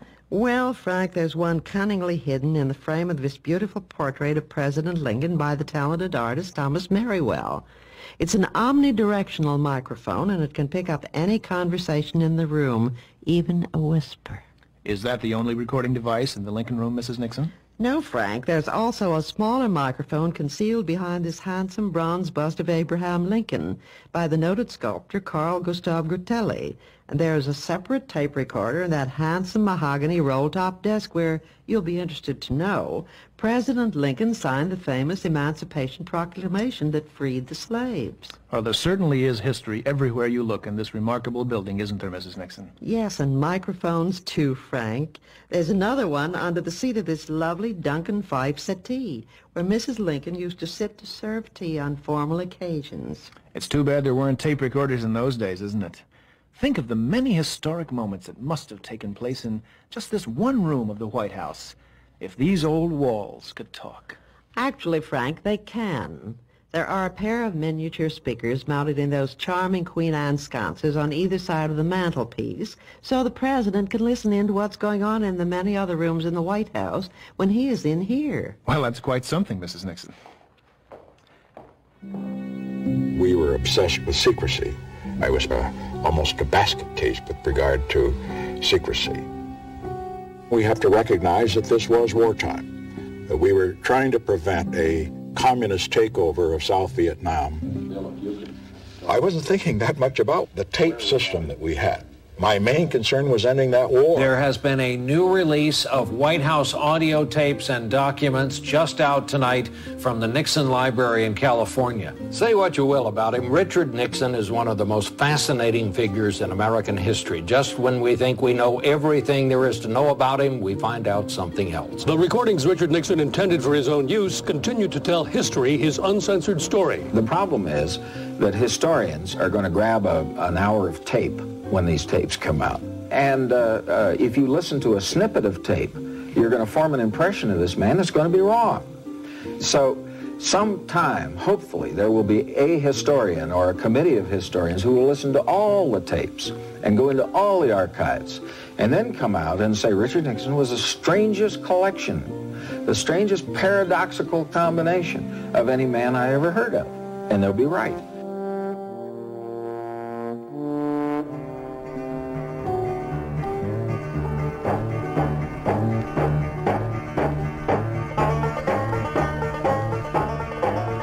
Well, now, fee-fi for fun.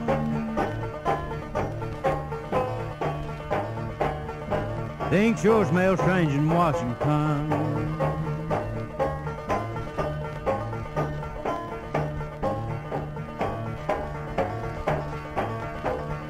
Fee-fi for fiddle.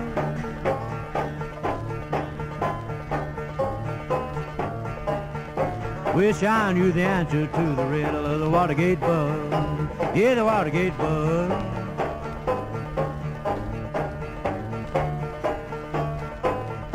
I don't see what we needed them Watergate bugs.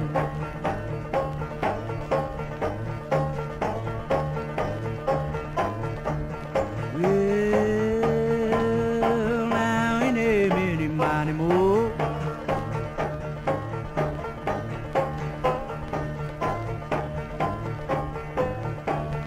That's the Watergate bug on the radio.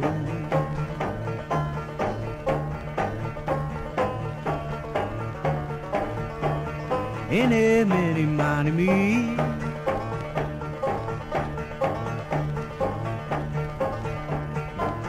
Watch that line on my TV, it's a Watergate bug. Yeah, Watergate bug.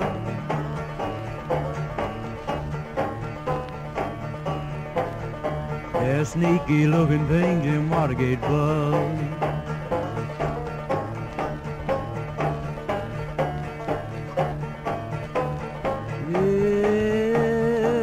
Well, now patty cake, a baker's man.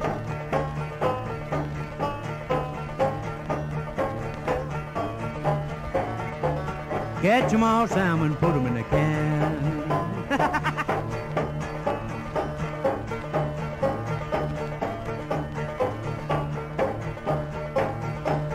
Roll and pull and mark 'em with a Z.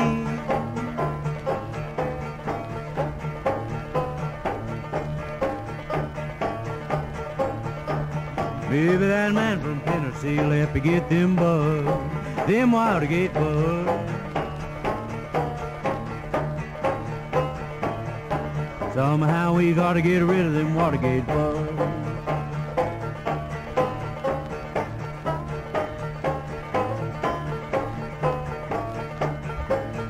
Well, now Humpty Dumpty sat on the wall.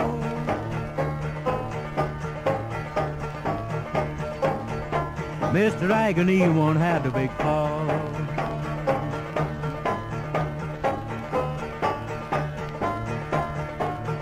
Now all the king's horses, all the king's men can never put Mr. Agony together again. The Watergate bug, yeah, the Watergate bug.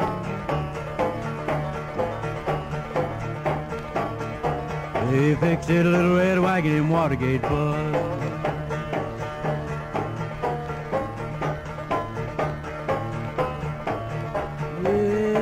Well, now the president, he's singing the blues.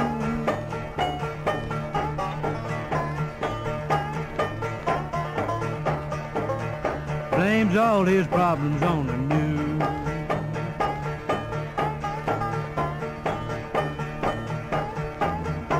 Better listen to what the old folks say. Caught a few little fellas, but the big one got away. The Watergate bug, the big Watergate bug. He's an awful sneaky thing, that Watergate bug.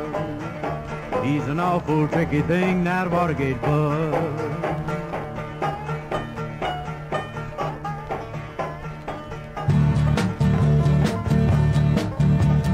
Early in the summer of '72, there sat a bunch of people with nothing to do. So they made up a plan and they made up a scheme about how to invade the American dream. They put a bug here and they put a bug there. They figured what the hell would put them everywhere. was second rate, and now it's come to be known as Watergate. Haldeman, Ehrlichman, McGregor, and more, defendants are falling like flies on the floor. But Tricky Dicky says that he doesn't know why the people don't believe his alibi.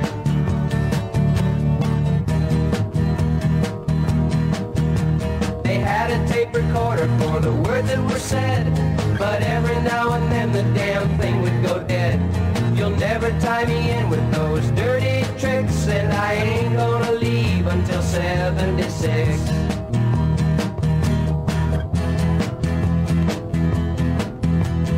Now in the summer of 74, the leaders who were leading ain't leading no more. But you can still find them if you've got the time, standing in the unemployment line. Haldeman, Ehrlichman, McGregor, and more, defendants are falling like flies on the floor. But Tricky Dicky says that he doesn't know why the people don't believe his alibi. Haldeman, Ehrlichman, McGregor, and more, defendants are falling like flies on the floor. But Tricky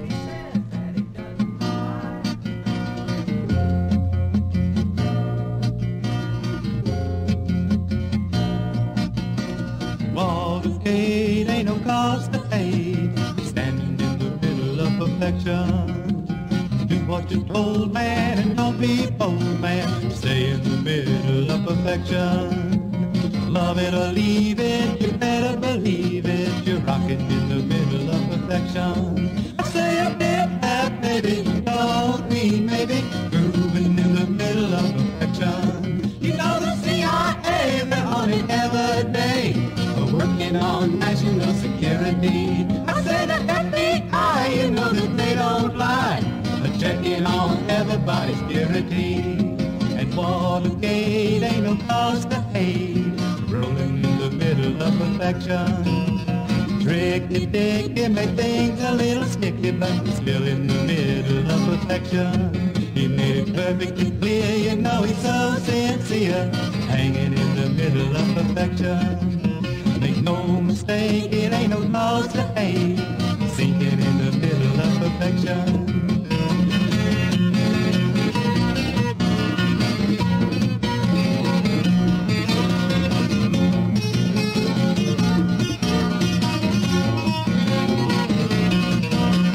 Job of directing the state of perfection is reserved for a qualified few. Most in are too humble, the mind are too jumble, fairness and equality. Take a look around and tell me what you see, slipping in the middle of perfection. Your question in the process can only cause a big mess. You're sliding in the middle of perfection. The men on the hill take care of Jack and Jill, and all of the other number one. I say a bit that maybe, don't mean maybe, grooving in the middle of perfection. You know the CIA, they're on it every day, working on national security. I say the FBI, you know that they don't lie, checking on everybody's purity. And Watergate ain't no cause to hate, just standing in the middle of perfection. Love it or leave it, you better believe it, just standing in the middle of perfection. Yes, what they've got has been bought with the blood of another generation.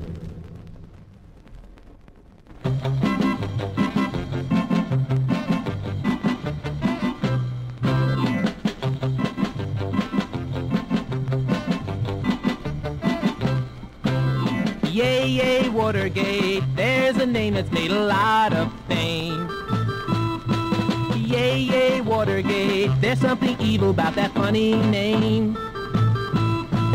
Sure can't deny it, we have a story really hard to beat.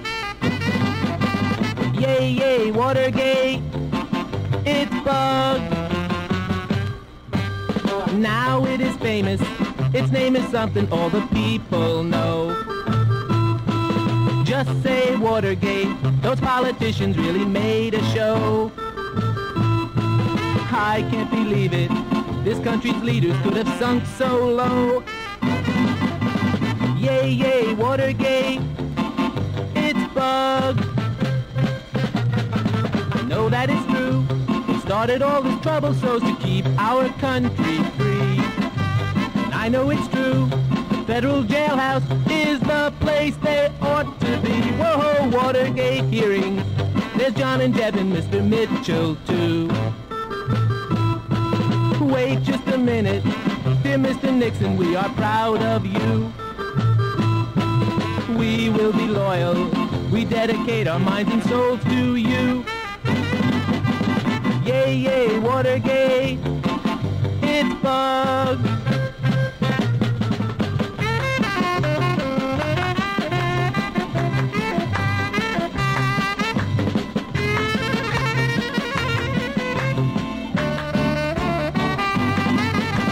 Watergate hearings, there's John and Jeb and Mr. Mitchell, too.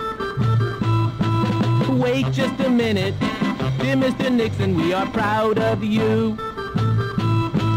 We will be loyal. We dedicate our minds and souls to you. Yay, yay, Watergate. Watch out for Watergate. Yay, yay, Watergate. It's bugged. Now, Mr. Ehrlichman, we have a deposition here from a Mr. John Dean. It states here that on June the 16th, that was the day before the Watergate break-in, you were in possession of $800,000 in $100 bills. That's right, that's correct, right. You mind telling the committee where that money came from? I found it. Now, just a minute there. Now, what was that money used for, Miss Magruder? Well, it was mostly used for things around the office. Felt-tip pens, mostly. Oh, felt-tip pens. A lot of big bananas last Run year. into something. I think the time for levity is over, Mr. LaRue. There are two central burning issues that must be resolved here today. Yes. What did the president know, and when did he stop knowing it? Now, Mr. Hunt, we have evidence here that you had an intimate relationship with the unsuccessful assassin of Governor George Wallace, Mr. Arthur Bremer. Oh, look, I don't know how intimate it was. We slept together a couple times. All right, now, just a minute here. No big deal. Well, we also have further evidence that on behalf of the committee to re-elect the president, you personally hired Mr. Bremer to commit this assassination. I did no such thing. I think Mr. Bremer misunderstood my remarks at a particular time, that's all, sir. Do you think you could recall those remarks for us? Well, I just happened to say somebody should kill that redneck. All right, now. I tell you, that Artie Bremer is nuts. We have some order here, please. Now, he's not dealing with a full deck. All right, he's now, crazy. I'd like some order here. Refrain from that kind of emotional bad in the courtroom here. Now, Miss Spaghetti, Mr. Spaghetti, what is the name? Yeah, but Miss Buttermilk. Now, we can make a committee understand that the president's testimony of the president testimony the tape recordings of the president's telephone conversations in the old room of the White House. The flannel vault, the Bailey Bennett, the Fizz, Solemn Olive, the Zippity Doodah. Excuse me. That reminds me of a story. You may remember in the book, chapter verse 5, book 4, chapter 5, the Lord and the Moab went down to the land of the Canaanites and set off, and the hairy man at the end. Now, Mr. Bell, when will those tapes be released, Mr. Burger King, Bell, boy? Yes, bang it. Just answer the question, boy. Two-door classic.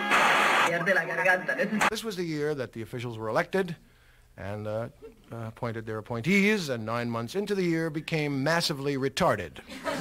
Well, I don't know. It was my job, and I didn't see it. Well, I guess I was overzealous, maybe. Well, maybe I was overzealous, or OZ, as we call it in the profession. It's natural for us to be overzealous sometime. Well, the best of my recollection, it may have been the unwitting overzealousness of an inoperative band of recollections. You know, I think we're being entirely too suspicious. Why would anyone think that the tape would be tampered with? What kind of kooky, crazy, nutty idea? Just because Haldeman gets a chance to take the tapes home, it could get him 20 years. Then when the committee found out he took it home, they said, Mr. Haldeman, you took it home? And he said, yeah. The best of my recollection. Yeah. He's got nice, gentle eyes, doesn't he? Yeah. Believe me, he'll come back later with the next blockbuster. It wound up with a little hum in it. You'll have excuses like from childhood in schools. My dog ate my homework. In my opinion, there was always a hum. We're not entitled to know everything. This is top secret code. They got to run the government. Nixon and Haldeman and Ehrlichman were having a conversation, and Nixon said,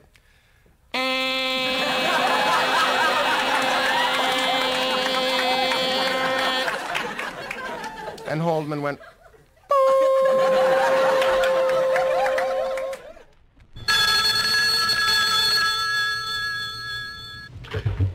Good morning, my fellow American. This is the White House, and I am the president, and I love America. This is the president. Make no mistake about that, you schmuck. This is the president.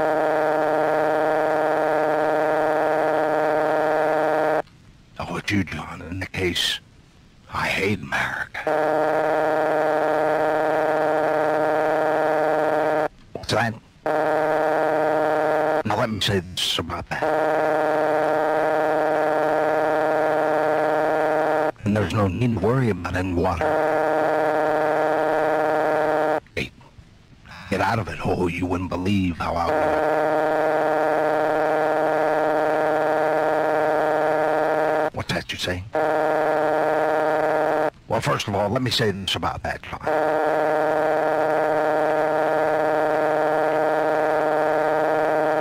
Have no fear, John. Rosemary's here.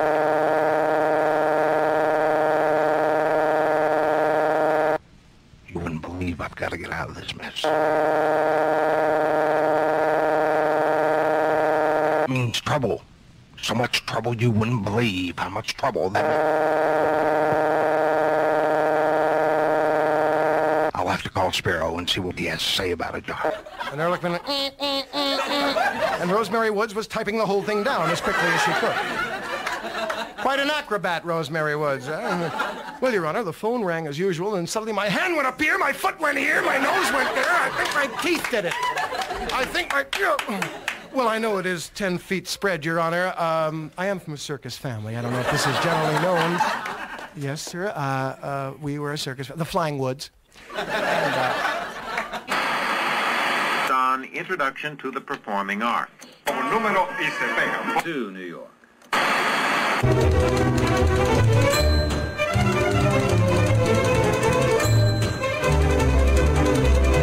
And now it's time for another touch and tap your way to popularity lesson from Rosemary Woods. Hi there, this is Rosemary Woods. You know, I used to be just a little secretarial drudge. Today, I am highly paid, sought after by famous men, and my name is a household word. And I owe it all to the Richard Nixon method. Ready now? All together. Let's do the sidestepping sensation that's sweeping the nation. You put your right foot down, you put your left hand out, you push down on the treadle and the tapes get all wiped out. You do the hanky-panky and you push the button down, and that's what it's all about. I don't like pop psych, no matter who's doing it. In Washington today, Deputy Press Secretary Gerald Warren issued a list of the president's movements for the week. Monday, nothing. Tuesday, nothing. Wednesday, good one, some blood.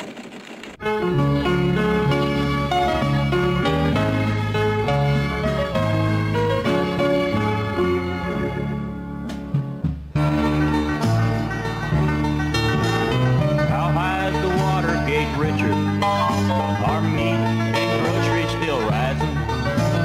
How high is the Watergate Spiro? Over your head and rising. Kids are hungry and baby needs shoes. All we get is that Watergate news.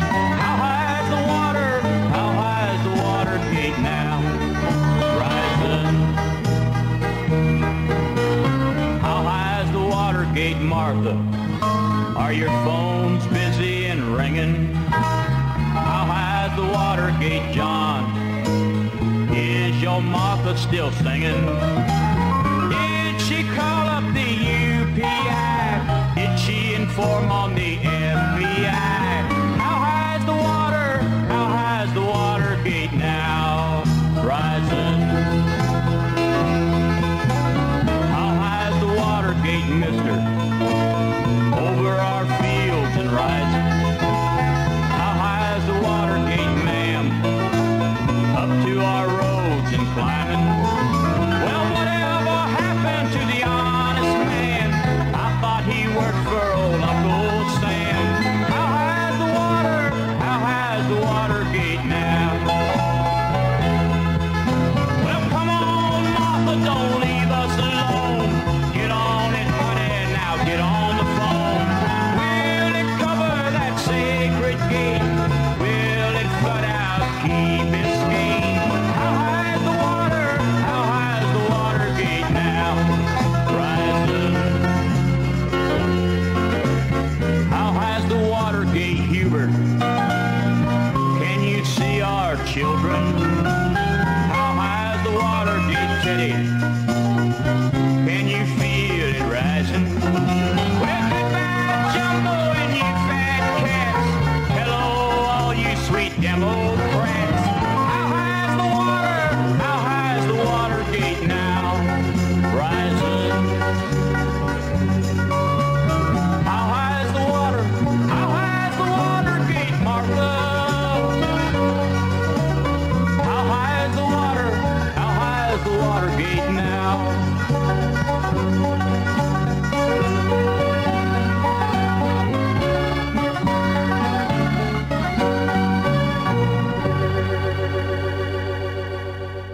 You're immersed in the sound of retro reality radio. Yesterday. This is the National Cynical Network. More hits, more often. Yesterday. More music.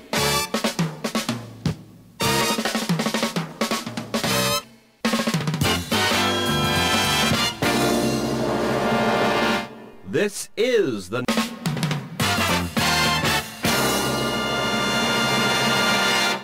National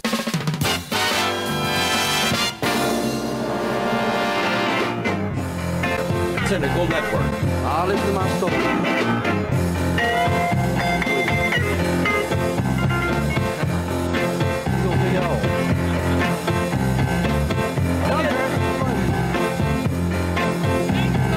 Hey, Mr. Nixon, I got something to say about the way you're doing, running our country this way. Now things are getting just like it was time. Next thing you know, we'll be standing in soup line. Y'all thought I was going to say something else there. All right, now let me say this about that. Yeah. You're bad as Hoover and that's a fact. You sent a few boys home to a shovel and a pick. But you know, that's why they call you Tricky Dick. I got you. The meat we get won't even feed my cat. Mr. President, let me say this about that. Now listen, I'm gonna tell you. When you eat your steak, won't you throw us a bone? And I hope you can't sleep or hearing the hunger moan. Now let me have one of them. Do-do-do-do-do-do.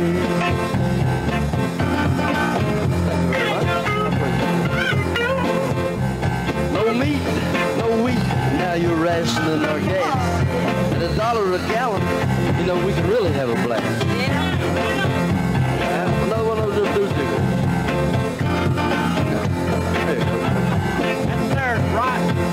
Better listen, Mr. Nixon, to what the people say. I'd buy myself a horse, but then you ration the hay.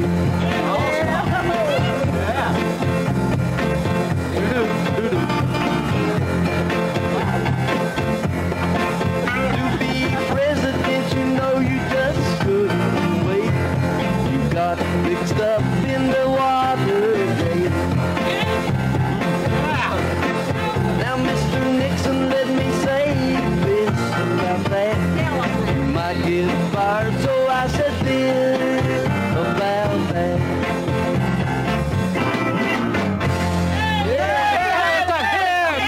No, it's just a joke.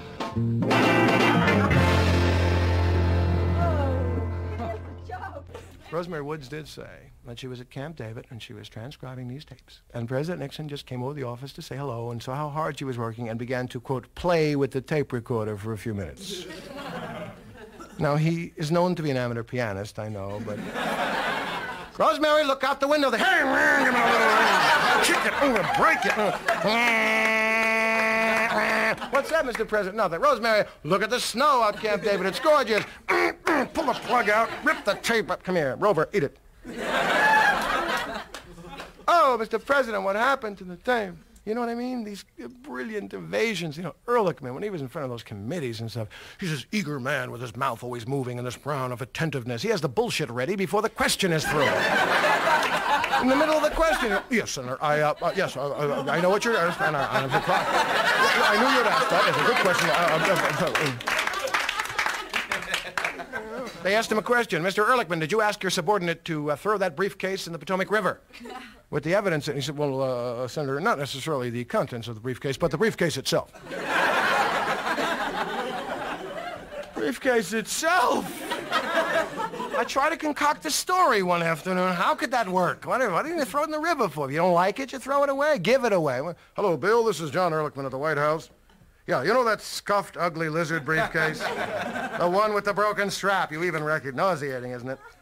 Throw it in the river. Yeah, no, what's inside? The evidence? That's the only copy, too. No, don't throw that away. That's illegal. That's illegal, Bill. Bring that back here, and we'll have to give it to the court. You said it could implicate me real good, okay? When he found out they threw the whole thing in the river with the papers, too, he was fit to be tied.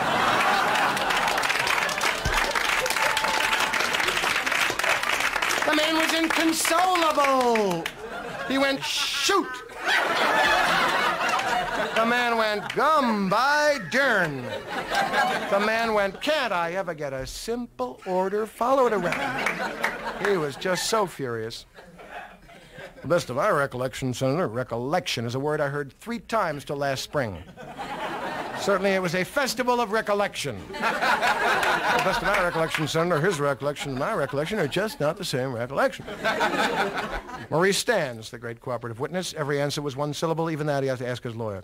Talmadge was questioning Stans, and it was revealed to America that Maurice Stans is a member of the Accountants Hall of Fame, which I thought, everyone let that go. Is that incredible? Well, Mr. Stans, we know you are an esteemed accountant, and in fact, you are a member of the Accountants Hall of Fame. The Accountants Hall of Fame. Boy, how's that for a place to take the wife and kids on a Sunday afternoon? Well, Billy, you've been hawking me for weeks. Here's the Accountants Hall of Fame, son. Gee, Dad, thanks. Here's the Babe, son. He cheated the government 18 times. That is Babe Duncanson. He was a famous accountant. Okay, from average, ordinary... Yeah, what's your name, young lady? Phyllis. And what do you think about Watergate? Big whitewash. What do you mean by whitewash? Truth will never come out. Well, who do you think is guilty? Who's telling the truth? Who's telling lies down there? The guilty one is the head of the power structure, Nixon himself. All right, thank you very much.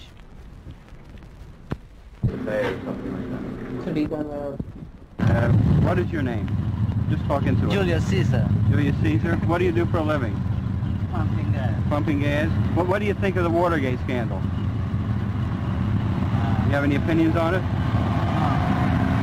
This is the biggest scandal that hit this country in its history. Right. Are you recording already? I'm recording now, yeah. You may be on the radio with this. I love Nixon. You love Nixon? Yeah. You truly love him? Who do you think is guilty? Nixon. Nixon? Thank you very much. Watergate, Watergate, don't you hate this Watergate? Every good boy has his day and every bad boy has is Watergate. Richard Nixon, the man we thought the best, wiretapping. Now he's dirtied in his nest, he got caught. Well, he's made his last mistake, but that's when Tricky Dicky met his Watergate. Watergate, Watergate, don't you hate this Watergate? Every good boy has his day and every bad boy has to pay. Everybody has to meet his Watergate. Well, old John Dean, a man that couldn't lie, told his story, crossed his heart and hoped to die. He got fired, he'll get off in 20 years. Well, that's when old John Dean met his Watergate. Watergate, Watergate, don't you hate this Watergate? Every good boy has his day and every bad boy has to pay. Everybody has to meet his Watergate.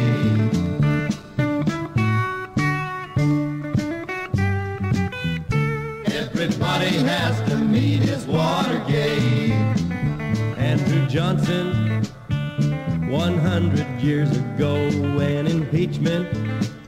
It was really quite a show, but it wasn't on the TV every day. Well, that's when old Andy met his Watergate. Watergate, Watergate, don't you hate this Watergate? Every good boy has his day and every bad boy has to pay. Everybody has to meet his Watergate.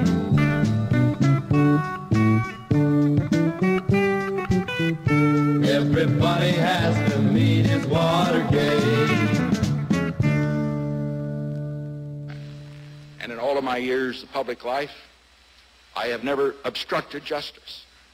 And I think, too, that I can say that in my years of public life, that I welcome this kind of examination, because people have got to know whether or not their president's a crook. Well, I'm not a crook.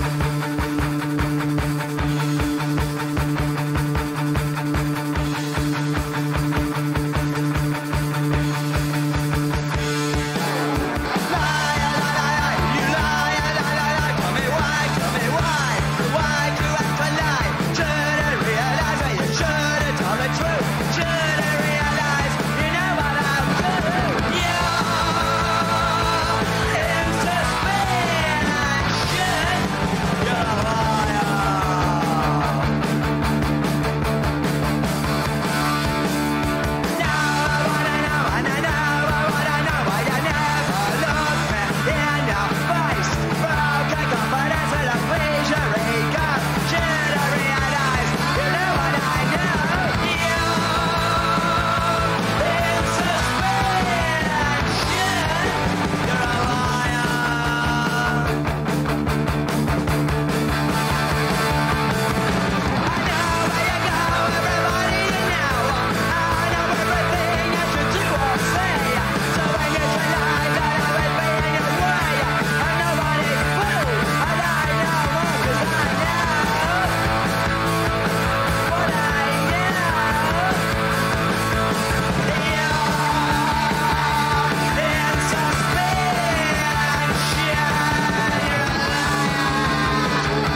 love the brilliant maneuvers, though. To watch it, it has its amusement, like the John Stennis, Senator Stennis compromise. The court can't hear the tapes, the people can't hear the tapes, the Congress can't hear the tapes, the judge can't hear the tapes. But John Stennis can hear the tapes.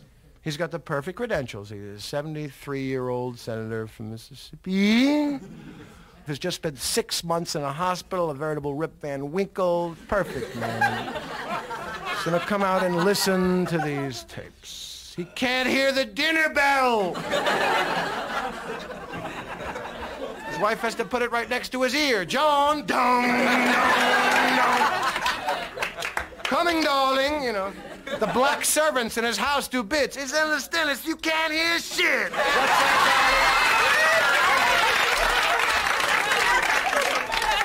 What's that, darling? I'm coming, darling. Perfect man to hear. What a brilliant maneuver in history that was. Why couldn't the tapes record that when President Nixon said to Alexander Haig, Al, get me a deaf senator. I'll do the rest.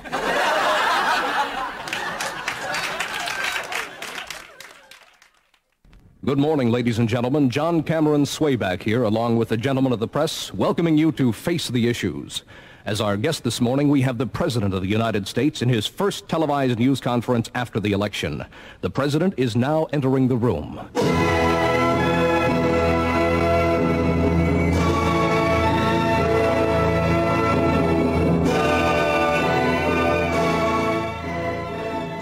In behalf of the people of the United States and myself, congratulations on your victory, and good morning, Mr. President. Good morning, America. Mr. Nixon, how long would you like to be president? Till the moon deserts the sky. Hi, team. Hi, everybody. Hi, America. Sidney here again. Mr. President, you brought Mr. Kissinger with you. Mr. Kissinger, what would you like to say to the American people? Gotta find a woman. Gotta find a woman. Gotta find a woman. Gotta find a woman. Oh, come on now, Mr. Kissinger. Can't you say something besides, gotta get a woman. Gotta get a woman. You know I love the ladies. Love to have my fun. President Nixon, you've heard how Mr. Kissinger has been carrying on. Do you have anything you'd like to say to him? We gotta get you a woman. Mr. Kissinger, my friend, the people of my country admire you. They would like to know, what is the one word that explains that smile on your face? There's not another word that says so much, 'cause that four-letter word means happiness. Mr. President, you've won this election by a large margin. Tell me, sir, how do you explain such popularity? When you're hot, you're hot. When you're not, you're not. What do you think Mr. McGovern will say now that he has lost the election to you? Trailer for sale or rent.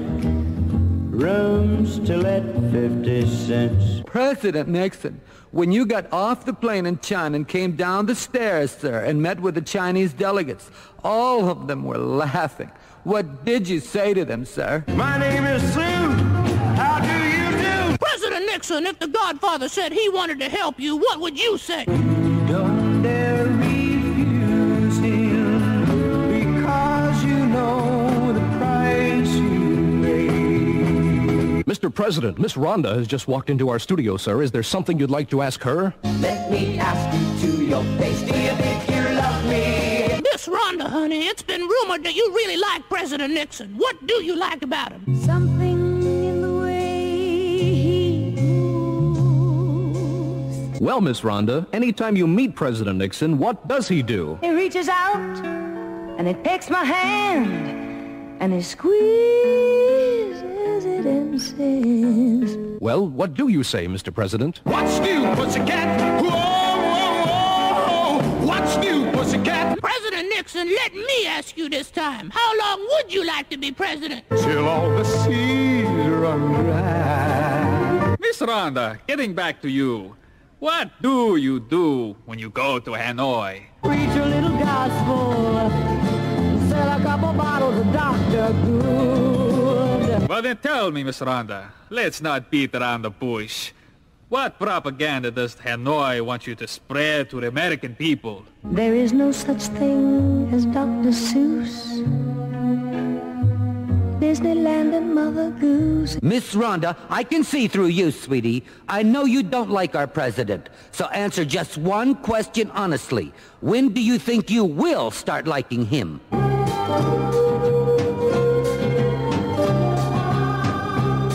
Mr. President, I don't like the way she speaks to you. Can I stick up for you, honey? Just cause her got them little skinny legs, you know that ain't no way to do.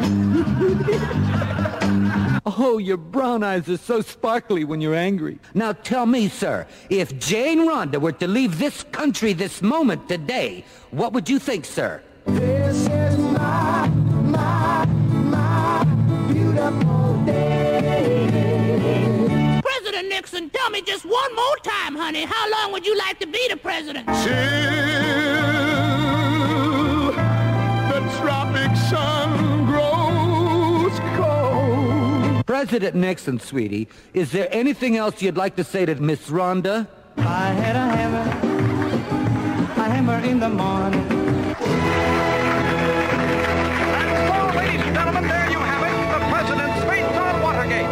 This is John Cameron in Washington. As for the president's speech, he began by telling the American people, I used to be such a sweet, sweet thing. But because of Watergate, he said that he would be totally disguising his voice as R&B singer Fats Domino. The president said, don't blame it on me. And added in what is believed to be his strongest statement of innocence in Watergate, I'm not guilty, can't you see? The president said of his most trusted aide, Mr. Nixon refused to identify those responsible, but named as a special White House investigator.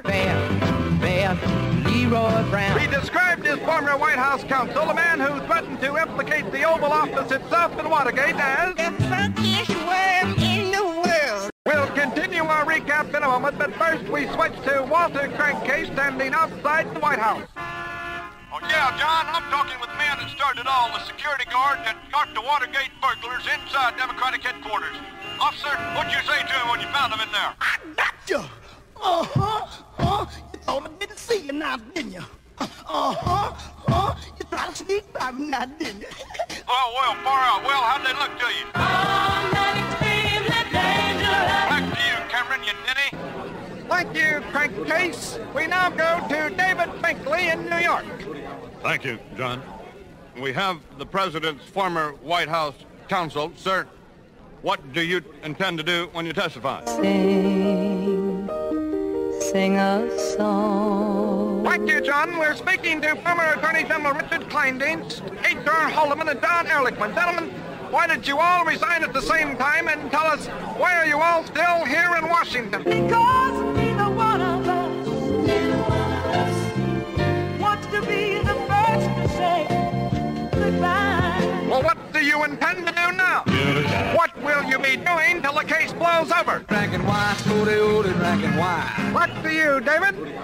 We've just overheard the conversation between Martha Mitchell and the president's former White House counsel, John Dean. Upon hearing that he intends to tell all he knows, Mrs. Mitchell said, You beat me to the punch. Tell us, Mr. Dean, what do you intend to do? Blame it on the bossa nova. Bossa Nova, John, is believed to be the code name given Cuban nationals involved in the case. We now go to Walter Crankcase on the White House lawn. Yeah, John, we got the vice president out here running around acting about half crazy. Spiro, hey, Spiro, come over here, man. Hey, you said that you was for the president in public. What'd you say to him in private? Stop stuttering, you dummy. What'd you say to him? Here I am, stuck in the middle with you. Yeah, well, far out. Well, listen, what did the president say about North Carolina Senator Sam Ervin's Senate investigation? Don't bust your soul in no backwoods southern law. Take it, Cameron, you meatball. Thank you, greasy person. I think we can now have a word with the Reverend Billy Graham. Dr. Graham, if the president is involved, what will you say to him? I knew Jesus before he was a superstar. No, about Watergate. Now stop stuttering. Well, now to wrap up our recap for the president's speech. Wait a minute, I think we'll get a word with the president himself. Mr. President, you said in your speech you needed the help of the American people. If they're behind you, what do you want them to do? Won't tie yellow ribbons around the old tree. Thank you, Mr. President. This is John Cameron for Walter Crankcase in Washington. Now to David Binkley in New York for a closing comment. Good night, Chet. Wherever you want.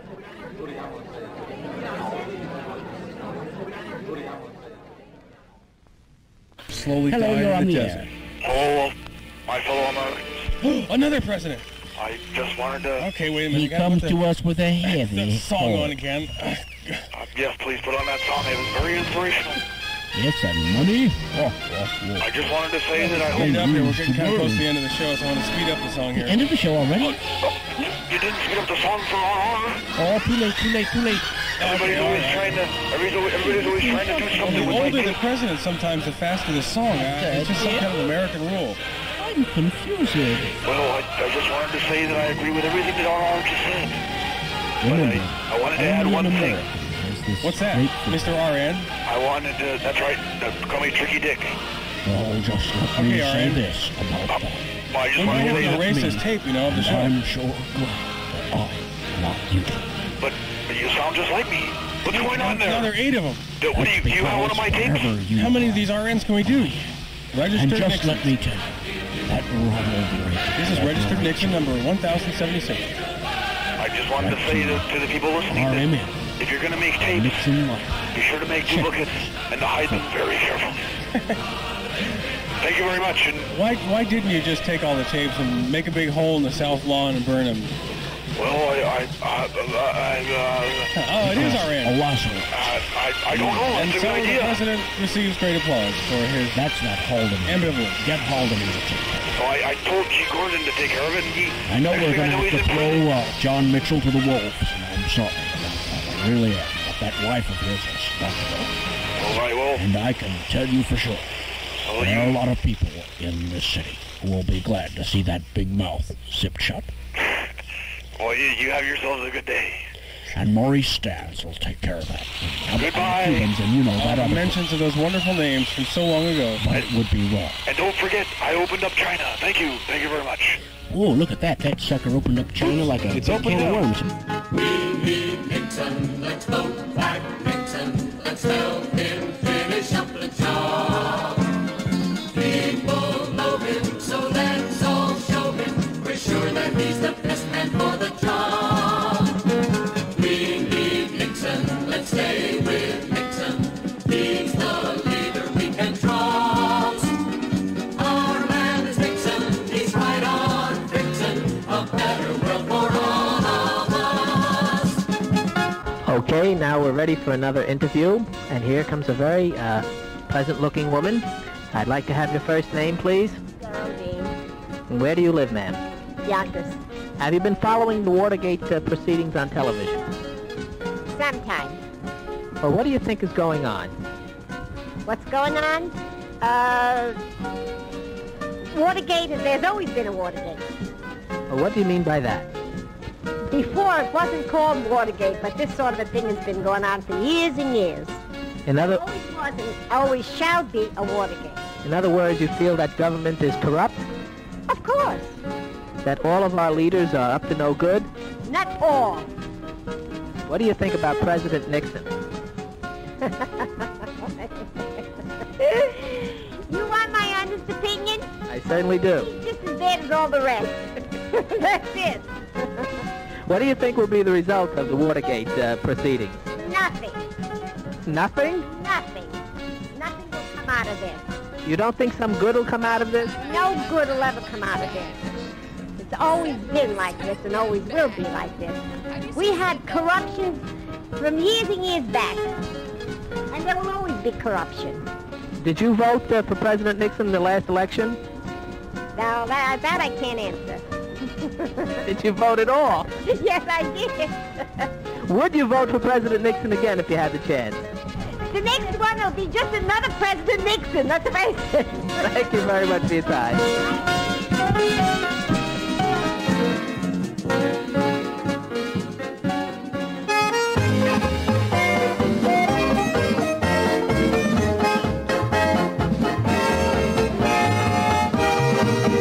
Hang in there, Mr. President. Fight, fight, fight! We are with you, Mr. President. With all our might! They may use you and abuse you, holler. Quit! you've heard that all before. Just clench your fist and rest. You've got courage, so just reach 'em and fight, fight, fight. Let them holler, let them beat 'em. They're wrong. You're right. Let them holler, let them cry. You just keep your head up high. So hang in there, Mr. President. Fight, fight, fight. Okay, sir, I'd like to have your honest feelings about Watergate. What do you think about this terrible tragedy? Watergate is a lot of farce anyway. It's only a political, only a political thing anyway. One party wants to go against another party. That's about all anyway. Do you think that Nixon and the other leaders are guilty of any misbehavior? They might, and who knows it? Nobody knows. This has been going on for so long anyway. This is not a new thing anyway. What do you think the result will be of the Watergate scandal? It'll be all washed off for nothing anyway. This is all money thrown away anyway. The taxpayer money thrown away. That's about all. I can't see it. Do you feel that the president should be impeached? I don't think so. Thank you very much, sir. Hang in there, Mr. President. Fight, fight, fight. We are with you, Mr. President. With all our might. They may use you and abuse you. Holler, quit, quit, quit. But you've heard that all before. Just clench your fist and grit. You've got courage, so just reach 'em and fight, fight, fight. Let them holler, let them beat 'em. They're wrong. You're right. Let them holler, let them cry. You just keep your head up high. So hang in there, Mr. President. Fight, fight, fight.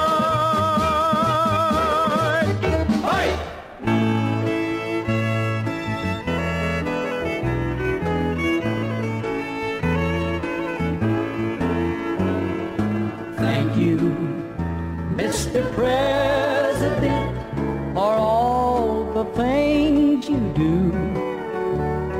From all of us who realize the heavy load that's on you, you can rest assured there's more of us than sometimes meets the eye. So if you need us, Mr. President, we're with you. I have never heard or seen such outrageous, vicious, distorted reporting in 27 years of public life. I'm not blaming anybody for that. Perhaps what happened is that what we did brought it about, and therefore the media decided that they would have to take that particular line. But when people are pounded night after night with that kind of frantic, hysterical reporting, it naturally shakes their confidence. And yet, don't get the impression that you arouse my anger. You see, one can only be angry with those he respects. Mr. President, we're with you. So right on, Mr. President, we love you.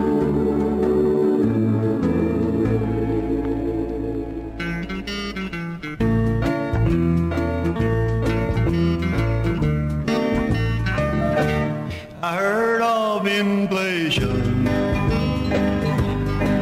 I wrote my congressman a letter. He said, son, don't hurry none. Things will be better. We made it through Watergate. We'll make it through inflation too. All we have to do is believe Mr. Lord will see us through.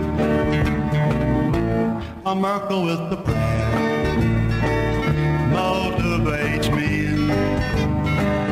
God will bless America. America will win.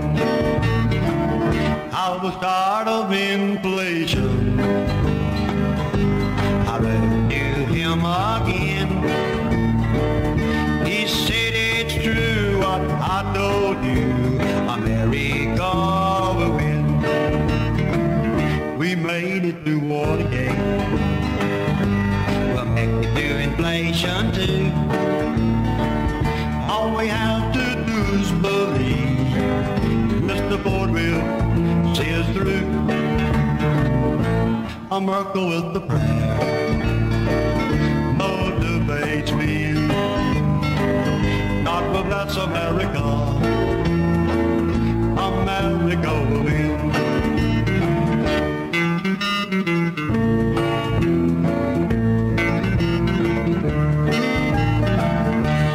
Thank you, Congressman. I'll bother you no more. I believe in America. America will win for sure. We made it through Watergate. We'll make it through inflation too. All we have to do is believe Mr. Ford will see us through. A miracle with the prayer motivates me. God will bless America. America will win. Music, music, solid gold music. You're immersed in the sound of retro reality radio. This is the National Cynical Network.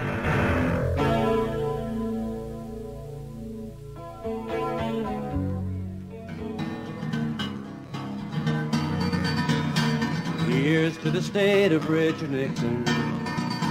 For underneath his borders, the devil draws no line.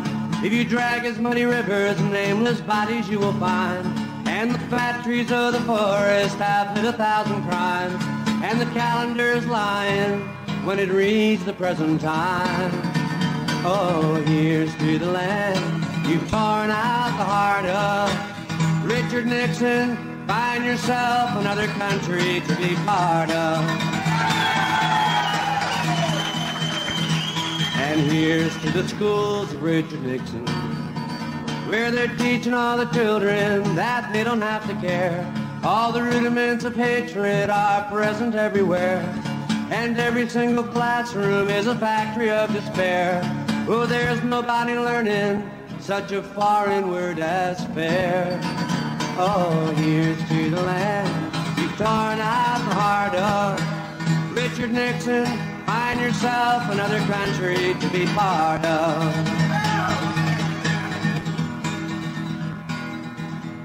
And here's to the laws of Richard Nixon, where the wars are fought in secret, Pearl Harbor every day. He punishes with income tax that he don't have to pay. And he's tapping his own brother just to hear what he would say. Our corruption can be classic in the Richard Nixon way.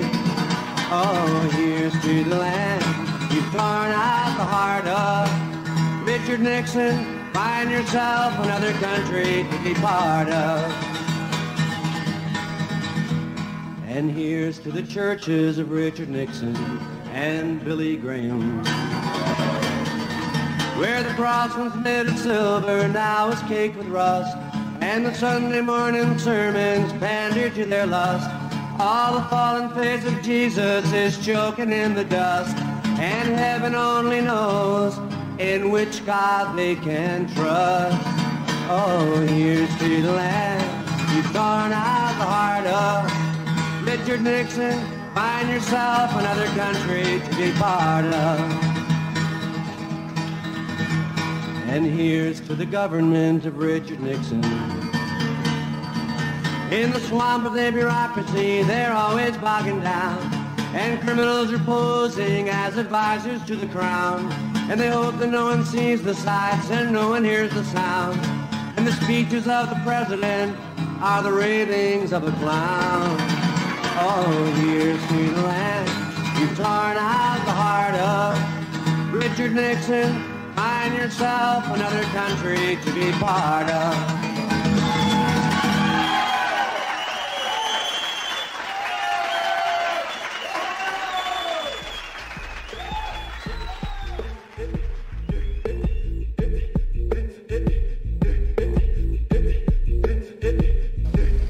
must keep as our goal, turning away from production for war and expanding production for peace, so that people everywhere on this earth can at last look forward in their children's time, if not in our own time, to having the necessities for a decent life.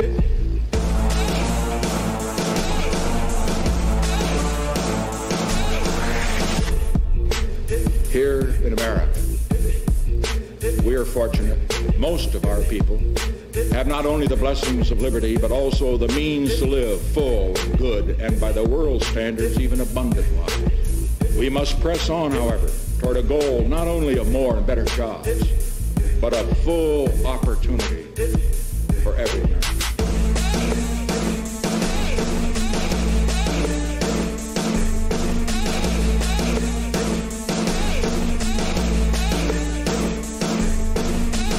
And at what we are striving so hard right now to achieve, prosperity without inflation.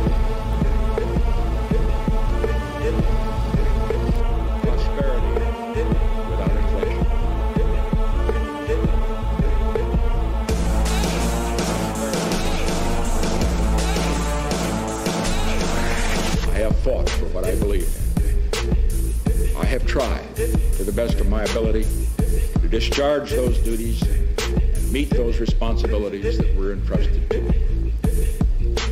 Sometimes I have succeeded, and sometimes I have failed. But always, I have taken heart from what Theodore Roosevelt once said about the man in the arena whose face is marred by dust and sweat and blood, who strives valiantly, who errs and comes short again and again, because there is not effort without error and shortcoming, but who does actually strive to do the deed, who knows the great enthusiasms, the great devotions, who spends himself in a worthy cause, who at the best knows in the end the triumphs of high achievements, and who at the worst, if he fails, at least fails while daring greatly. I pledge to you tonight that as long as I have a breath of life in my body, I shall continue in that spirit. I shall continue to work for the great causes to which I have been dedicated throughout my years as a congressman, a senator, vice president, and president. The cause of peace, not just for America, but among all nations. Prosperity, justice, and opportunity for all of our people. There is one cause, above all, to which I have been devoted, and to which I shall always be devoted for as long as I live. When I first took the oath of office as president 5.5 years ago, I made this sacred commitment to consecrate my office, my energies, and all the wisdom I can summon to the cause of peace among nations. I've done my very best in all the days since to be true to that pledge. As a result of these efforts, I am confident that the world is a safer place today, not only for the people of America, but for the people of all nations. And that all of our children have a better chance than before of living in peace rather than dying in war.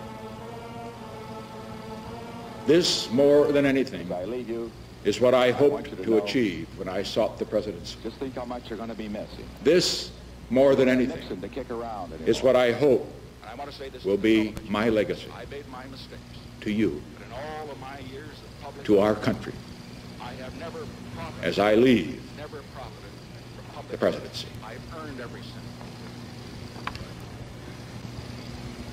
To have served in this office is to have felt a very personal sense of kinship with each and every American. In leaving it, I do so with this prayer. May God's grace be with you in all the days ahead.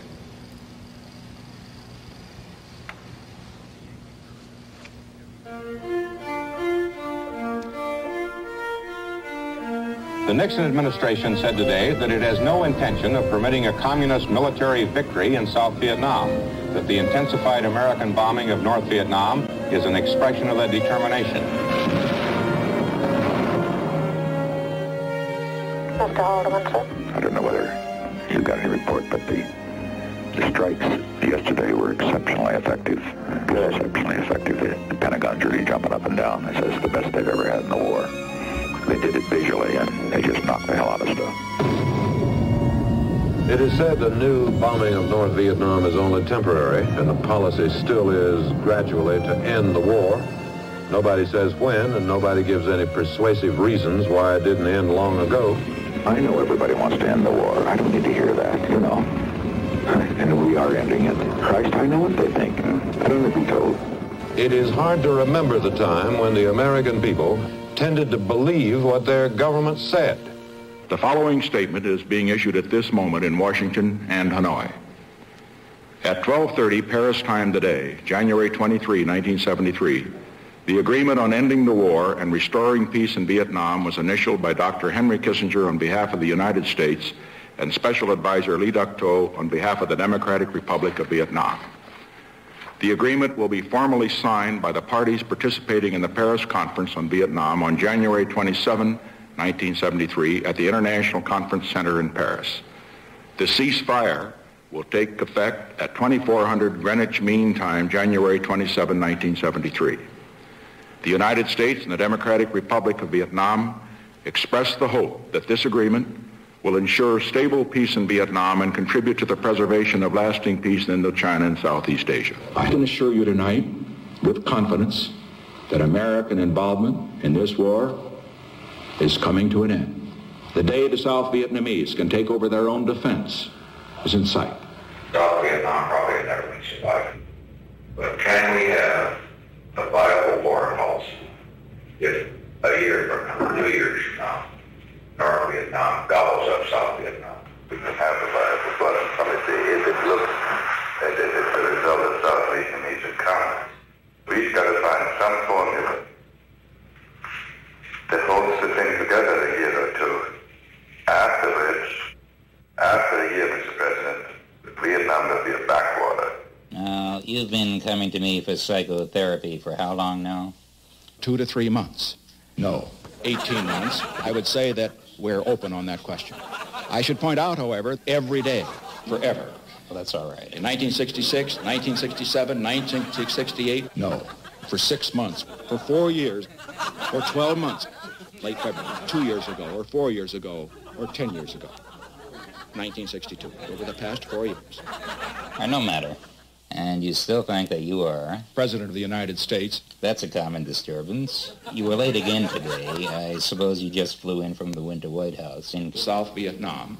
I'll make a note of that. Incidentally, would you care to use the couch today? I think I will just stand on the table. All right. You just stand on the table, as usual. Incidentally, I like that suit you're wearing. Who made that for you? Millions of South Vietnamese men, women, and children. Yes, and that's an interesting tie. Where did you get the tie? Thailand.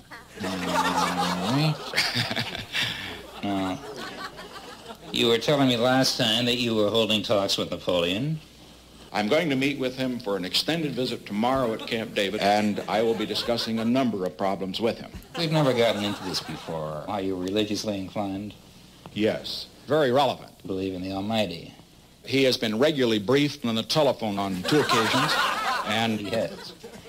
All right, I'll make a note of that. I'm going to meet with him for an extended visit tomorrow at Camp David. He's coming to Camp David also. We look into earlier influences now. Your parents, did they ever spank you and put you to bed without dinner? This last Friday. I see. I'll make a note of that. I'm not afraid of him. Well, that's good. Was this an embarrassing line of questions for you? You look flushed. Have you any fever? 199.8. What is normal for you? 200.7. Well, let's get to your very early childhood. What did you say when you needed to be changed? I won't discuss those activities at this time. It's important that we do. Talk about anything else. Please answer the question. What did you say when you needed to be changed? And it's raining. It's raining. I see. Did your parents have any pet name for you at this time? Nixon the Rainmaker. Well, would you say the situation got slightly out of hand at that period? Yes, I would. All right. How old were you when this pattern ended? Well, it was approximately a year ago, not quite a year ago. I'll make a note of that. Getting on to something else. Last week, we were into your sleep habits, and they seem to be of some concern. I'm not concerned. All right, but you still sleep with your teddy? I'm concerned. And your duck? You still sleep with your duck? Very sparingly. Very sparingly. That has a psychological effect. Mr. Meyer. Mr. Meyer. That's the name of your duck. All right, and you still wear the one-piece pajamas with the feet? Generally. And you still sleep with the lights on? Quite candidly, yes. You're afraid of something? Yes. Tell me what? Tax reform, the House and the Senate, my desk, public opinion, Hanoi, South Vietnam, the Q regime, look, time, desegregation in education, Hanoi, Peking, and the Soviet Union. That's okay. I just thought I'd ask. These are things you're afraid of. Mr. Harriman, business. Okay, all right. I'll make a note of that. Rockefeller, the French, NATO, Clark Clifford. Now, let's get into word association. And a big steel company, Secretary Rogers, and the Vice President. Word association. I give you a word, and you give me the first word that comes to your mind. Ready? Bad. Good. Good. Better. Sophia Loren. Once more. Sophia Loren. Two things. Sex. On Wednesday. Spiro Agnew. I don't know the gentleman. Motel. Mr. Smith. Now, I think... Most of the American people, Judge Carswell, everybody in Washington, Secretary Laird. Yeah, that's what you're afraid of. Trucks, this room, the sea, the air, the news, television. Wait, what are you doing? I have decided to go... Oh, you're back. General Abrams' honest debate, our allies...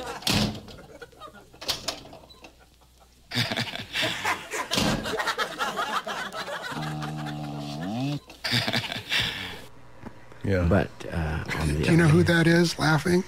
No, I don't want to know. Not Paul Rubens. Who's laughing? Name that laugh. Boy, that's difficult. That's a hard one, Phineas. I've heard a lot of weird laughs. That's Richard Nixon. Really? Let's hear it again.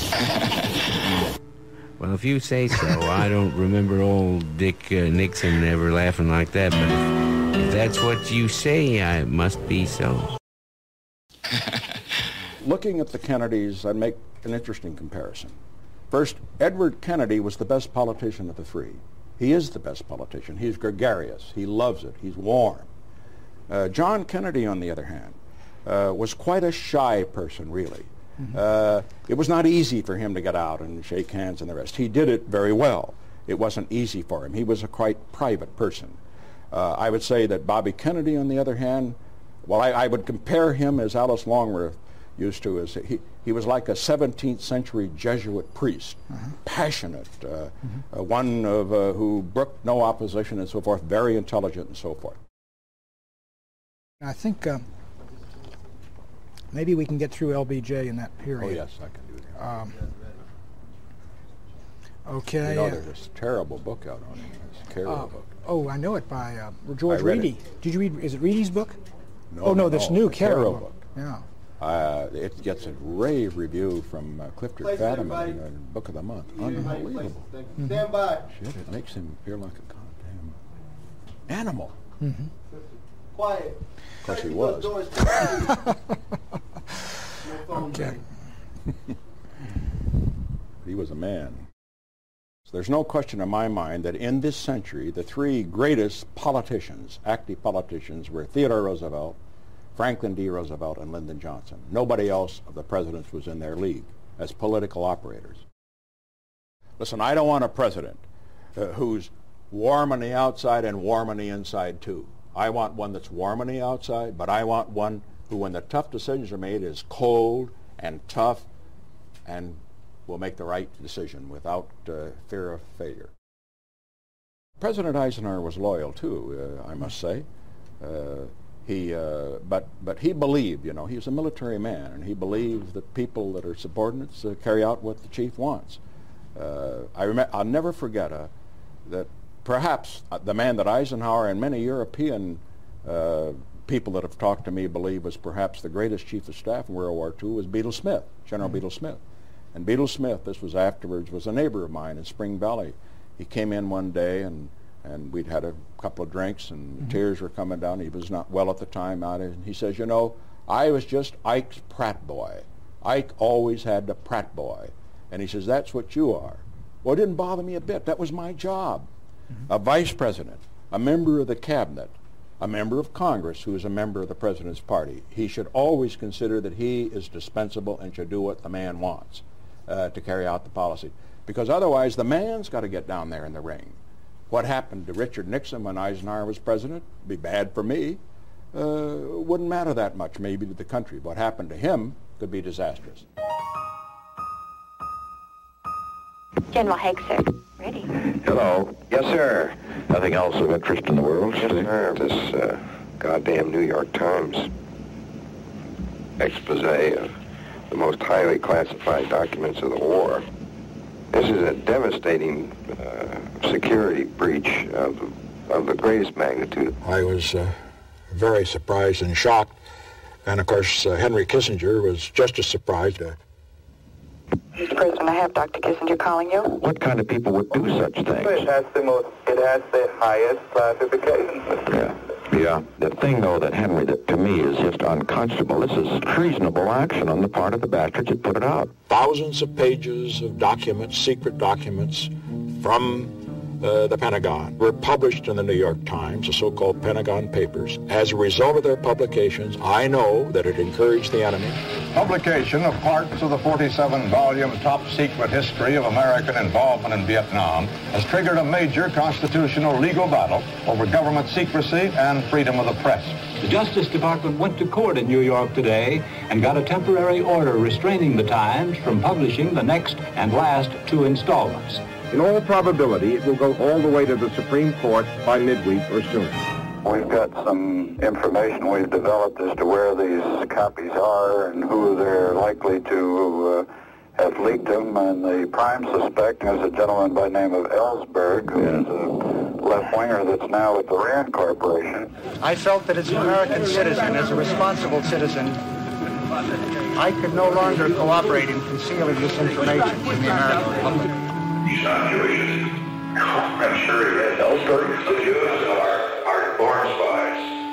You know somebody who just get it up to their necks. Look at it. Basic deviousness. Well, also an arrogance. Because that's what makes he puts himself above the law. I want to look at any sensitive areas around where Jews are involved. See, the Jews are all through the government. And we have got to get in those areas, we've got to get a man in charge who's not Jewish to control the Jewish judgment. I sure talk about Jews. I sure do. Second, most Jews are disloyal. Generally speaking, you can't trust the bastards. They turn on you.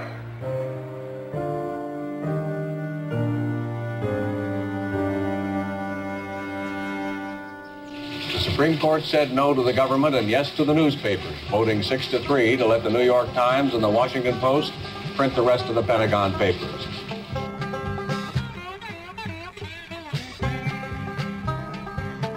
In that citadel of law and order, Howard, Washington, the boys all got together for a bit of harmless fun. In the dark of night, they sneaked into the pearly Watergate to bug the opposition and mess up their candidate. But when they fooled with the tap at the Watergate, the truth come pouring out, the truth come pouring out. When they fooled with the tap at the Watergate, the truth come pouring out. Wah, wah, wah, wah. The boys got caught doing their thing and they got sent to jail. But they wouldn't say who'd planned the caper, they wouldn't tell the tale. And if you're wondering why they wouldn't blow the whistle, it's no mystery. Lots of cash, lots of hints of executive clemency. Yes, they tried to plug the leak at the Watergate, but the truth come pouring out. The truth come pouring out. Yes, they tried to plug the leak at the Watergate, but the truth come pouring out. Well, one of them decided he didn't want to take the rap, so he snitched on the big boys who said, turn on the tap. The head of this, the boss of that, the list did grow and grow. Where it will eventually lead, we don't yet rightly know. A lot of people are wet at the Watergate as the truth comes pouring out. The truth comes pouring out. A lot of people are wet at the Watergate as the truth comes pouring out. Oh, you can fool some of the people most all of the time, and you can fool all the people some of the time, but the same old truth is sitting there in the middle of its line. You just can't fool all the people all the time. 'Cause when they turned on the tap at the Watergate, the truth come pouring out. The truth come pouring out. When they turned on the tap at the Watergate, the truth come pouring out. Wow, wow, wow, wow,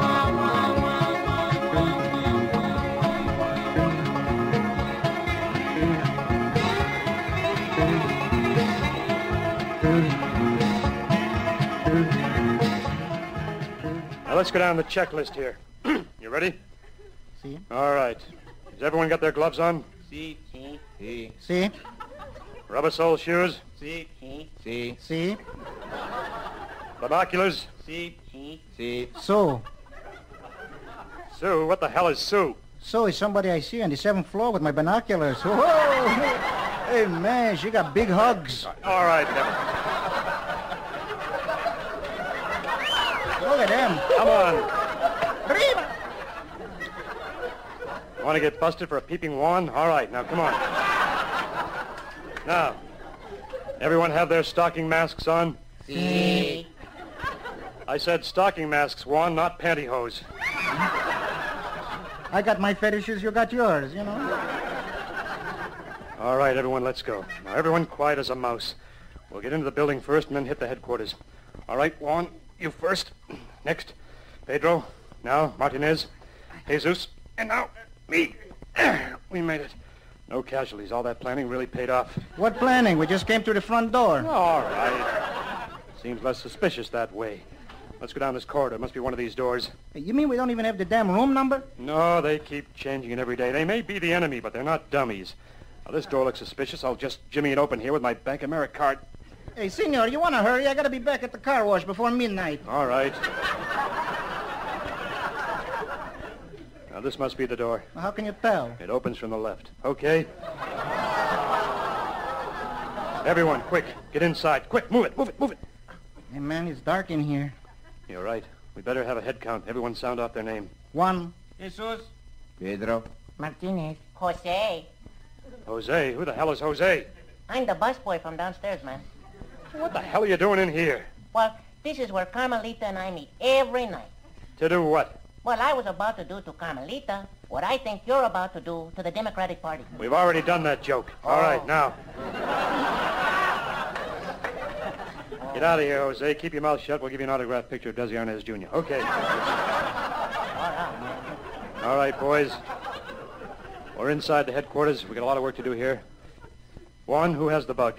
Well, maybe Jesus. He's had a tourista since yesterday. Not that kind of a bug, you dummy. I mean the monitoring device. Oh, here it is. All right.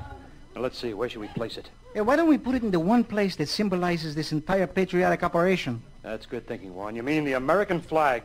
No, I mean the toilet.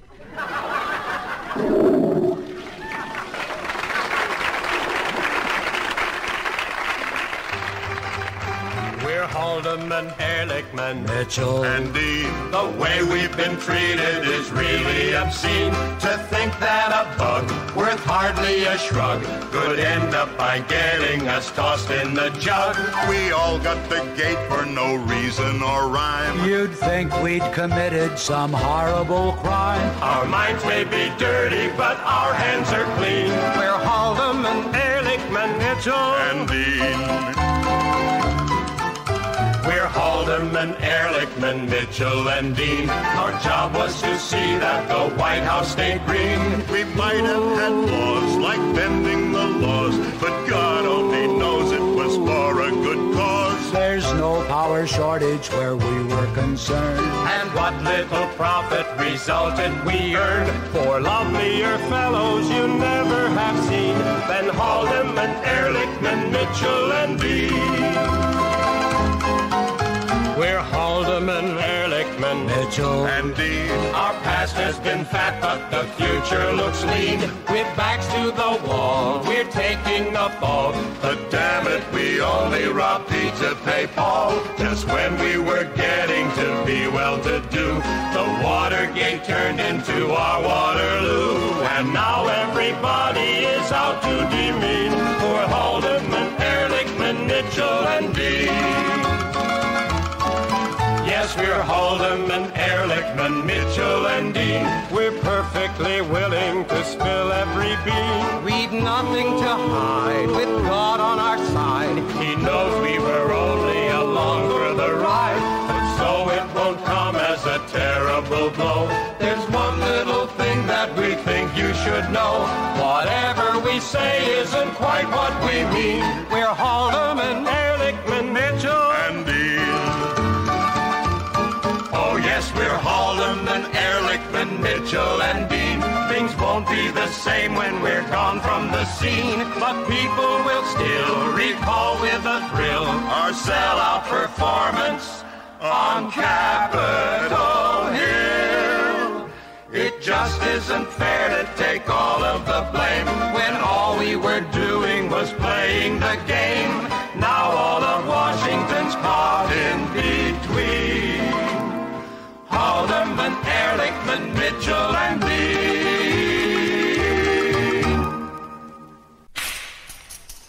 Okay, inside, Nixon.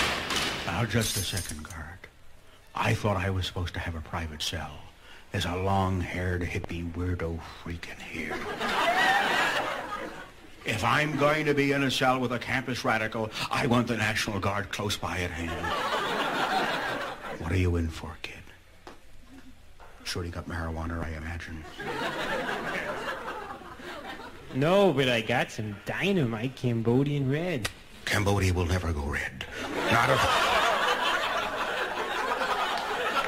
if we have to bomb them into eternity. No, I mean, I got some grass, pot, just in here like this. Let me try that thing. All right, get it.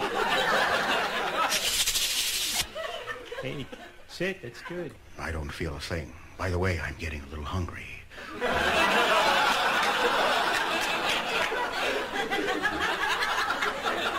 You wouldn't happen to have a 40-pound bag of Oreo cookies? And some garlic dip with it? No, but here, have a candy bar. Get it. Hey, take the paper off first. You know you're very deep. What's your sign?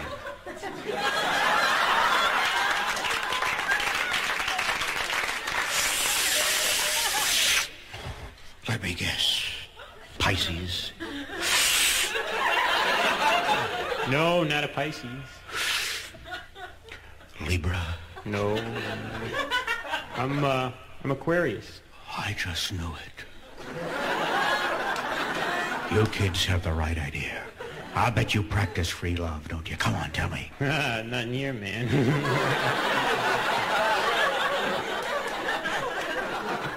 When you meet a chick that you dig and she digs you, you just get it on.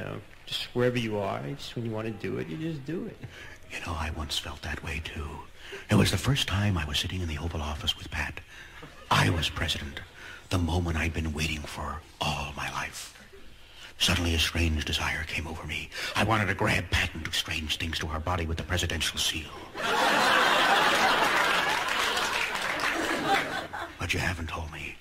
What is a fine young man like you doing in jail? I refused induction into the Army. I just couldn't get into that. Oh, is that all? Well, of course, that's understandable. You what? Refused to defend the honor of your country, you hippie freak. Hey, wait a minute. You refused to fight in a war which I prolonged for 4 long years just to give some young man like you a chance to serve his country. Well, you know, I just noticed something, kid. It's really amazing the way the light shines off those bars. The shadows, the grays, the blues. You hippie freak. You refuse to serve your country. I've served my country all my life. That's all I've done. Serve, serve, serve. Now I'm serving again. Guard! Guard! Get me out of here. Get me out of here. Put me in with an extortionist or a blackmailer or an ex-member of my cabinet. Someone I can relate to. Okay, calm down, Nixon. I'll move you somewhere else. Psst, kid. Before I go, could you lay a couple of those joints on me just to hold me over?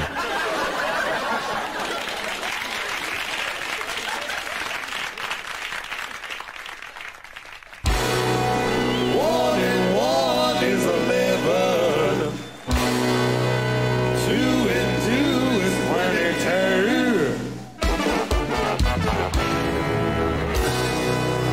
Won't somebody kindly tell me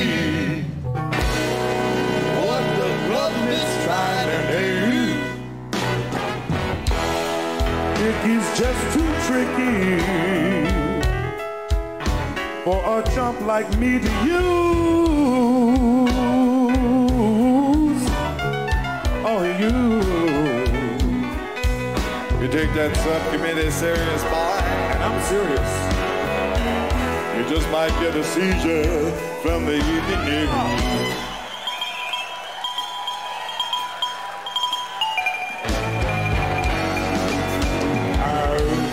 Billions and billions of dollars, much as you might need. Good one. He can open up a chain of motels, people. On the highway, yes indeed. Quadraphonic desperation. Oh, pinch that loaf now. There might be confined with loaf all under your bed.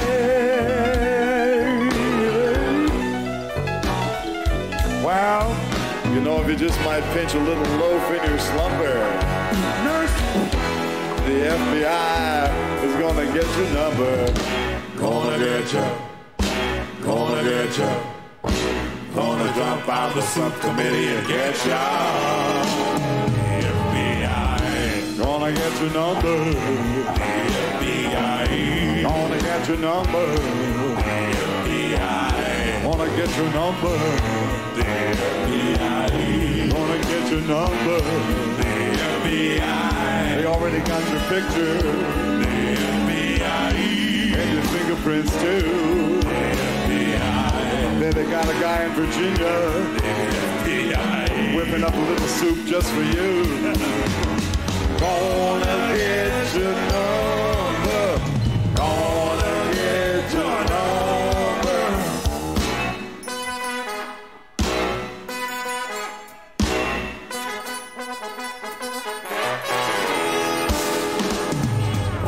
Try not to worry. Trying not to care, but you know I get so excited when that soup goes over there. Can't have no private conversation nowhere in the USA. Can't wait till the rest of the people all over the world find out that the confinement loaf is just the same old way. Every day. Here's that loaf now.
this right now. Let me tell you about this right here. Let me make this perfectly clear. Let me tell you about this right here. You know you put me in office, so you must have wanted me in office. I did you no harm. I used to have 25 tapes, now I only got 10. Can't remember what happened to the rest, but they gave them to a friend. Gave a couple to B.B. Rebozo, gave a couple to Pat Boone, gave a couple to Ronald Reagan, gave a couple to the new vice president. He said he'd stick with me through thick and thin, even if I invaded Nicaragua. You know I'm not a crook, you know I'm not a crook. I just want to lie about one more thing right now. Say yeah, yeah. Thanks to step right up. Kissed him on the lip goodbye. Made him a cocksucker by proxy, yes he did. And he didn't even bat an eye. The man in the White House, he's got a conscience black as sin. Well, thank you. I don't know. It's just a training exercise. There's just one thing I want to do. How that asshole ever managed to get in. We're all the same, so sing right along now. Dick is just an asshole. Sincerely, Dick, we mean it. Sincerely, Ron, we mean it. Sincerely, Dick and Ron, we continue to mean it. Now let's bring the Republican Party up to date.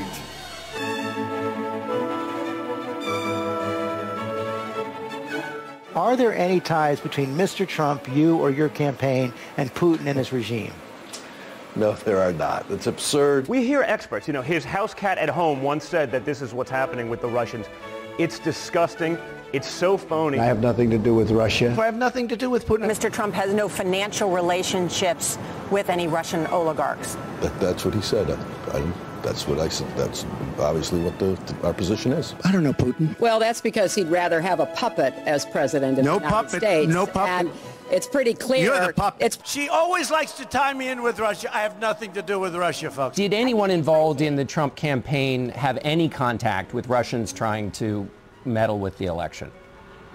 Absolutely not, and I discussed that with the president-elect just last night. I didn't not have communications with the Russians. Did any advisor or anybody in the Trump campaign have any contact with the Russians? Oh, of course not. Of course not. Why would there be any contacts between the campaigns? There's nothing that would conclude me that anything different has changed with respect to that time period. Nobody that I know of. So you're not aware of any contacts during the course of the election? How many times do I have to answer this question? Can you just say Russia yes or no is on a it? ruse. We don't know of any contacts with Russian agents. You say that the intelligence community says that there were no contacts. That story in the New York Times is complete garbage. There was no collusion. There was no coordination. Now the president has taken this issue directly to the president of Russia and raised it. So now I think the issue is officially dead. He agreed to the meeting because she was promising damaging information about Hillary Clinton. Isn't that at minimum an attempt at collusion? No. I would like to add a personal word with regard to an issue that has been of great concern to all Americans over the past year. There has been no collusion between the Trump campaign and Russians or Trump and Russians. No collusion. I believe that I have provided all the material that he needs to conclude his investigations. For 11 months, they've had this phony cloud over this administration, over our government. 1 year of Watergate is enough. So we'll see what happens. You were talking yesterday, obviously, about some parallels between what Richard Nixon was saying in the throes of Watergate and what Donald Trump is saying now that 4 people that work for him or have worked for him have been arrested and charged by the independent counsel. Right, and you showed the clip of Richard Nixon 44 years ago last night in his State of the Union saying, "End the investigation, 1 year of Watergate is enough." And had the investigation of the special prosecutor, which was Leon Jaworski at that point, been ended, 3 weeks later, in February of 1974, a grand jury named Nixon as an unindicted co-conspirator, along with Haldeman and Ehrlichman and John Mitchell and others. So wouldn't have been a great time to end that investigation. Nixon and Trump. Both presidents faced major FBI investigations, were accused of obstructing justice, called their investigations witch hunts, and oozed raw sexual charisma. It's not a perfect analogy, but the similarities have led some to argue that, like Nixon, Trump's time is running out. What's going on here is very Nixonian. Having prosecuted the Watergate case, we're well on our way to impeachment. I was in the Nixon administration, as you know, and I think we're in impeachment territory now. Really? Some people are saying that what we're watching is actually a slow-motion Saturday Night Massacre, and it's very interesting. Everybody talks about how stupid Donald Trump, Trump's advisors are. You may have brought this up. It seems like they have gone to school on Nixon and Watergate, and they are actually doing the slow burn instead of firing everybody in one night. Well, it sure looks like that, and we know that in his entourage he has people who were involved at that time. Roger Stone worked for Richard Nixon for decades. I don't know if he is given that kind of advice. In fact, I think he has said in public that it would be a mistake, for instance, for the president to talk to Robert Mueller, and presumably he'd be in favor of this. So I think it probably is a slow motion effort to fire Mueller.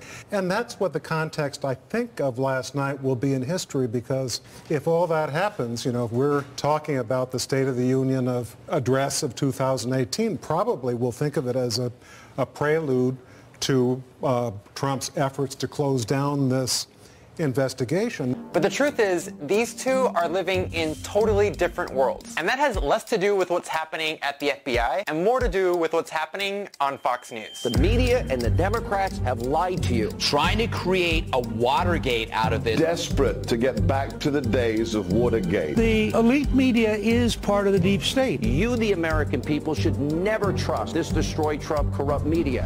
I know we're all trapped in a flaming media hellscape right now, but during Watergate, things were way different. At the time, there were 3 national nightly broadcast news shows, 30 minutes each. Big cities typically had 1 or 2 major papers, there were a couple of radio stations, and that was about it. No 24-hour cable news, no push notifications, no Twitter, no blogs, no internet. God, that sounds peaceful. And that meant that Democrat or Republican, Americans were basically getting the same news. This is the CBS Evening News with Walter Cronkite. People are basically reading and hearing and watching the same things, and they, by and large, believe the news that they hear. This is Nicole Hemmer, political historian and author of Messengers of the Right, Conservative Media, and the Transformation of American Politics. We'll get to that transformation in a second. It's just kind of an extraordinary, Michael, it's an extraordinary thing, going back and looking at Nixon's speech in '74, when he says the thing, 1 year of Watergate is enough, and then we know 9 months later he's resigning, right? The big difference, people compare the two investigations, domestic abuse of power in Nixon's case and in Trump's case. The difference with the Russian collusion thing is a different dimension. But it seems to me the fundamental difference is you had Republicans back in 1974 who were willing to go down to the White House and say to Richard Nixon, time to go. Absolutely. Look at the Republicans now and to just talk a little bit about the difference between Republicans now and then and why there's so much difference between the Republicans and what they see as their institutional responsibilities or lack of responsibilities today than 40 years ago. Hemmer says there is conservative media in 1970. It just looks really different. There is conservative talk radio. There are conservative publications like National Review and Human Events, but they're so much smaller than they are today. Like when I talk about Human Events and National Review, that's just about it when it comes to weekly conservative publications. And while that might seem like a supply problem, it's actually a demand problem. In the 1970s, Americans had incredible trust in the news they were getting. 69%. Nice. Are you serious? 69% of Americans expressed a great or fair amount of trust in the media. And that trust meant there wasn't really an appetite for right-wing news. Most Americans have faith in the objectivity of mainstream media. They trust it. If Walter Cronkite says something, it's not seen as liberal propaganda. It's seen as, here's this guy who knows something, who's telling us something objective and true about the world. And that's the way it is. That's the way it is. That's the way it is. Well, what the Constitution basically says is that if a president misbehaves, members of Congress have to go above party and above self-interest, and in the House decide whether this person should be put on trial, and then later on, if there's a Senate trial, see if he has committed high crimes and misdemeanors. And there was a lot of that in 1974. There hadn't been an impeachment since 1868, Andrew Johnson.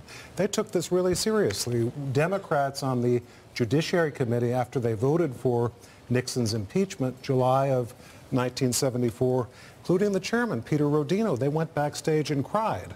I mean, this was not just a show. They realized how important this was, and there were, as you say, in the minority at that point, mainly moderate Republicans, but not only moderate Republicans who said, you know, with a heavy heart, I love Richard Nixon, I've supported him for years, but I cannot bring myself to vote against his impeachment. And conservative outlets came to Nixon's defense. One conservative radio personality said the press had turned a prosecution into a persecution. Another argued that a gullible public was caught in the talons of the press.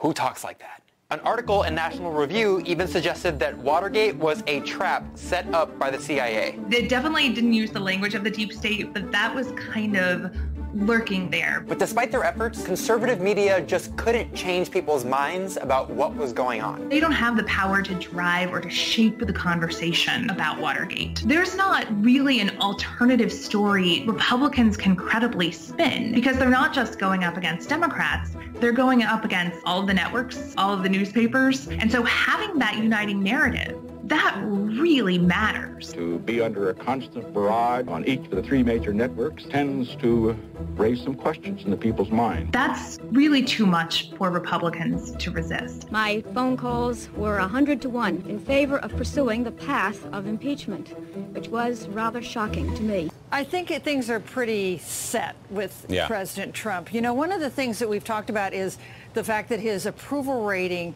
is the lowest of any modern president at this point in his presidency. The other thing we should note is that his approval rating is more stable than any other modern president. You know, people, starting about last March, made up their minds in large part about President Trump. And we've got, you know, about 37% of Americans who are sticking with him. We've got about 55% of Americans who have decided they disapprove of him. And that has not been shaken by just about anything that's happened. By 1974, Republicans in Congress begin moving to impeach Nixon. And by August, Nixon resigns. Events have been rushing toward one seemingly inevitable conclusion: removal from office. There was kind of a cohesive message about what Watergate was, what it meant. It would have been nearly impossible for the Nixon administration to muddy the waters. That's not the case today. Americans are watching, I think, what the president does, not what he says. And that is one of the factors that makes these big speeches just less influential than they might have been at another time. Right, today. The flaming hellscape, or as Hemmer might call it, the transformation. In the past 50 years, trust in traditional media has plummeted with all Americans, but especially with Republicans. And the demand for conservative media has exploded. What started off as a few rinky-dink conservative magazines has become an entire ecosystem of right-wing TV, talk radio, and websites. You can now exist within a comprehensive, closed, conservative media ecosystem, whether it's having Fox News on all the day or talk radio on all day. You don't need to really ever step out of that bubble, which is something you couldn't have done before. Republicans aren't getting their news from Cronkite anymore. They're getting it from Fox. And that's a huge deal when it comes to the Mueller investigation. Republicans during Watergate were turning on their TV and seeing this. Tonight is in the midst of what may be the most serious constitutional crisis in its history. Now they're seeing this. Biggest non-story ever being hyped by the liberal media. Greatest political hoax. Farce and a witch hunt. It's a sham. It is a house of cards. The American people will put up with a great deal, but they will not put up with anyone who claims to be above the law. Yes, I appreciate that. In the Oscar-winning movie All the President's Men, Robert Redford and Dustin Hoffman play Washington Post reporters Bob Woodward and Carl Bernstein, who won the Pulitzer Prize for their Watergate coverage.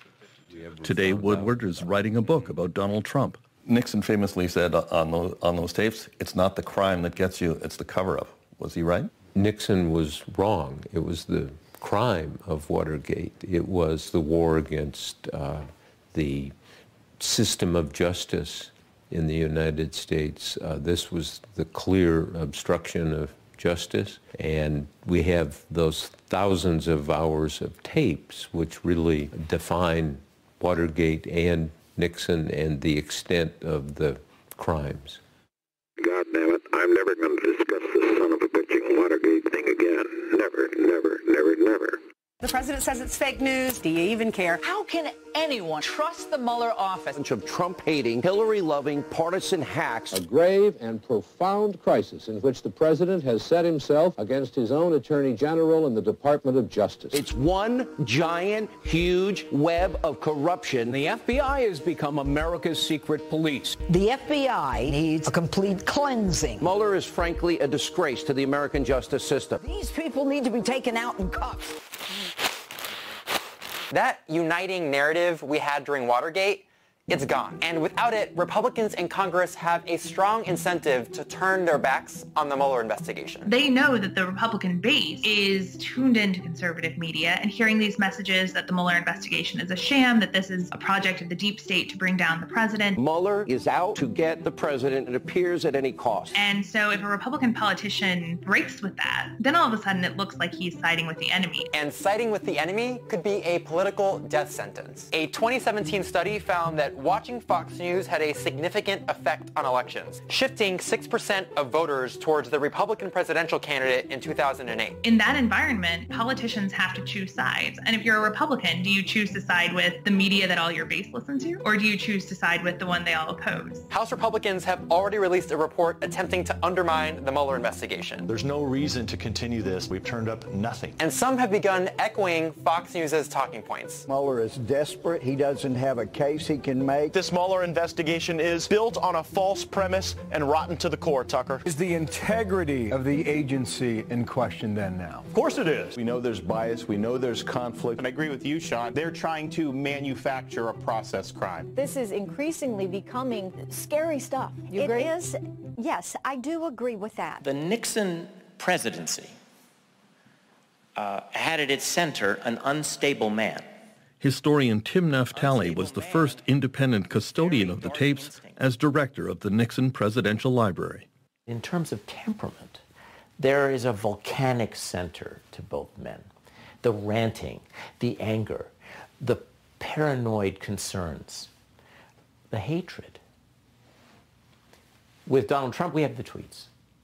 We have the tweets that are often just rants. This similarity leads to the next big question, I think, which is, will Donald Trump engage in Nixonian activities?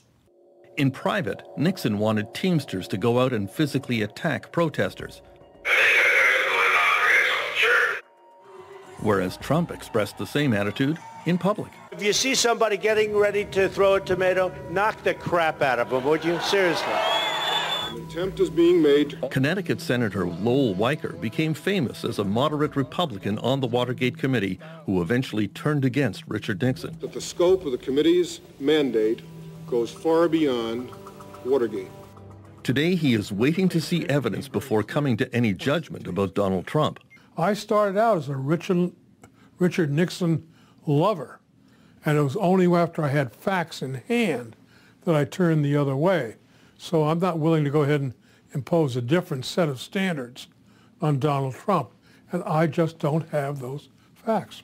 But Weicker is ready to judge arguments that have been put forward by Mr. Trump's lawyers in the Russia collusion investigation, such as the notion that the president could not commit obstruction of justice by exercising powers granted to him under the U.S. Constitution. That echoes an old Nixon argument. Well, when the president does it, that means that it is not illegal. Nonsense. It's nonsense. I thought it was nonsense then, nonsense now. The lawyers don't speak for the Constitution of the United States or the people of this country. No man in this nation is above the law. Of course, we don't know if Trump will fire Mueller or if Mueller will actually dig up any dirt on Trump. But if either of those things do happen, it'll be up to Republicans in Congress to do something about it. And right now, Hemmer isn't confident they will. It's very hard to imagine a future in which all of a sudden they're going to say, oh wait, we now need to listen to this this independent counsel who most of the conservative media have been undermining and delegitimizing for months now. And before you call me dramatic, listen to how actual Fox News hosts are talking about this stuff. Nixon never would have been forced to resign if you existed back in 1972, 73, 74. I was literally 11 years old. It's too bad for Nixon because nobody like you existed then. Our prime responsibility now is to unshackle the 45th president of the United States. These investigations might be really similar, but on TV, they could not look more different. And for Republicans in Congress, that might be all that matters. And that's the way it is. When you look at what's gone on with the FBI and with the Justice Department, people are very, very angry. Donald Trump regularly attacks the FBI and the special counsel investigation. Trump said to the New York Times that former FBI Director Robert Mueller would be acting improperly if he starts looking into the finances of the Trump Organization. Now, of course, Trump is suggesting that Mueller would cross a red line if he starts looking at the family finances at his tax returns. Well, that's too bad for him. I mean, I think Mueller has every right to do that. I think Mueller has to go there, and it would not be like him or like federal prosecutors to kind of say, oh, we're not going to look in that corner. They look in every corner. That the work will continue. Of course, there is widespread speculation that Trump will just fire Robert Mueller. 6 FBI agents present. Echoing the famous Saturday Night Massacre when Nixon fired Watergate Special Prosecutor Archibald Cox, along with the Attorney General and his deputy. The country tonight is in the midst of what may be the most serious constitutional crisis in its history. The political impact of the Saturday Night Massacre was giant because there was a sense of, hey, Nixon's firing the person who's investigating him. That led to the impeachment inquiry. Oh, I think if Trump fired Bob Mueller, he'd be in deep you-know-what. Is that what happened with Nixon? Yeah. By the time the House of Representatives met to discuss the matter of impeachment, his goose was already cooked. All those in favor, please signify. By all accounts, there was much more bipartisanship in the Nixon era. In the end, the evidence against the president caused many congressmen in his own party to vote for his impeachment. Mr. Cohen. Could that happen today? The Republicans run the House, the Senate, and the White House. The best thing that we could have happen is in 2018 to have the Democrats take control of one House. It doesn't have to be two. One's fine. Oh, my goodness. If the Democrats take one of the houses of Congress, let alone both of them, one can anticipate public hearings. I'm not saying that you can anticipate impeachment. It's a tough political process that will require a lot of Republican support for it to happen. But you'll have public hearings. It's going to be on television and on the web all the time. And that would have an eroding effect on President Trump's support and his legitimacy, just as it did for Richard Nixon. What, in your view, finally kind of turned Nixon's allies against him? Great question. Nixon, from the Watergate burglary to the resignation was 2 years, 2 months, and it was continual drip, drip, drip of tapes, evidence, testimony, memoirs, people doing television interviews. It was a giant barrage of evidence. If Nixon had burned those White House tapes, do you think he would have survived? He definitely would have survived. You need, in an investigation like this, a path to proof. Those tapes were proof. If you don't have that path, it's hard. What did the president know, and when did he know it? You said you didn't know that the cats with the bugs were there, and you'd never go along with that kind of stuff nowhere. But that just isn't the point, man. That's the wrong way to go. If you didn't know about that one, well, then what else don't you know? You said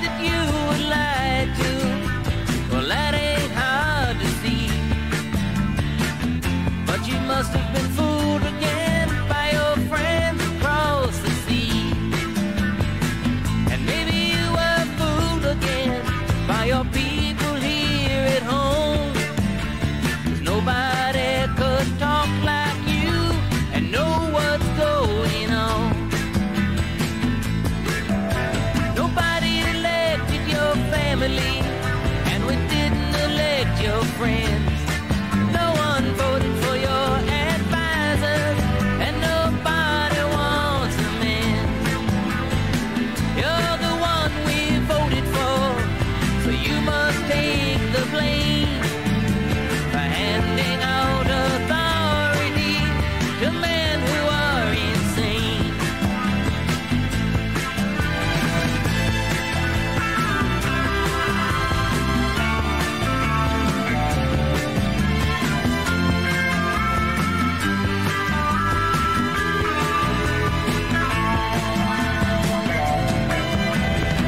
You say it's all fixed up now.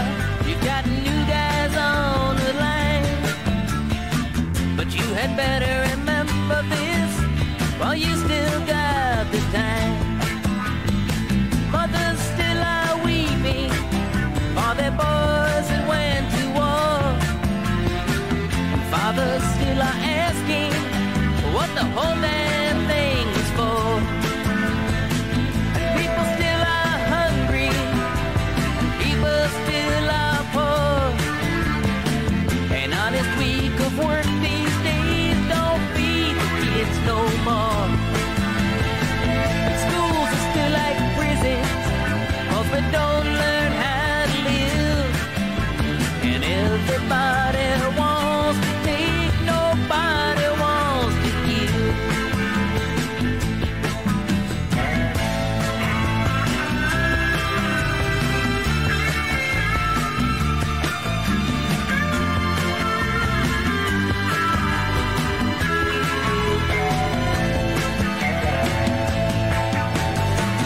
Yes, you'll be remembered very well. And if I live a long life, oh, the stories I could tell of men in wars and poverty, of sickness and of grief. Hell yes, you'll be remembered very well. You said you didn't know that the cats with the bugs were there, and you'd never go along with that kind of stuff nowhere. But that just isn't the point, man. That's the wrong way to go. If you didn't know about that one, well, then what else don't you know?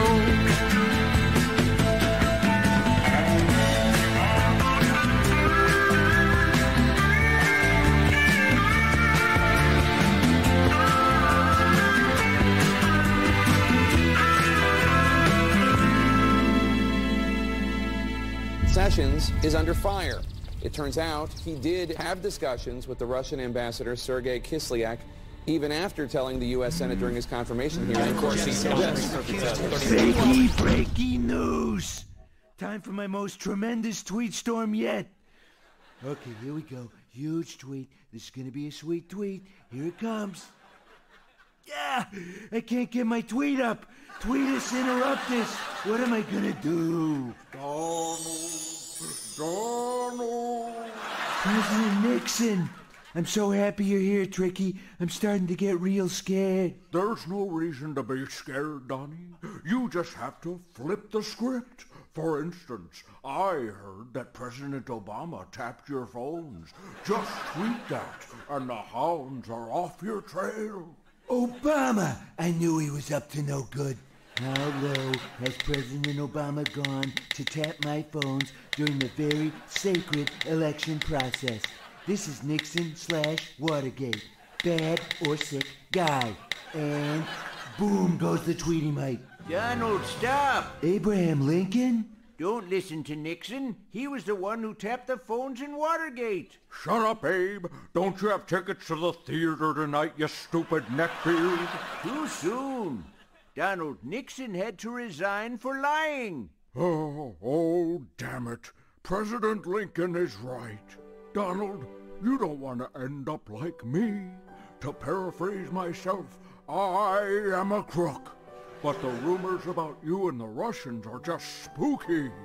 Just admit what happened, Donald. Fake ghost news. Somebody help. До свидания.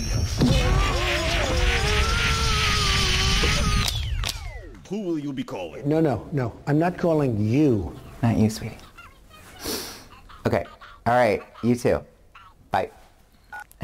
Are you ready? Yes, and thank you so much for joining me, Mr. President. I hope you have been enjoying the holiday season so far. I will tell you, I'm extremely upbeat.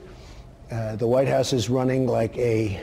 defenseless young child being tear-gassed at the Mexican border?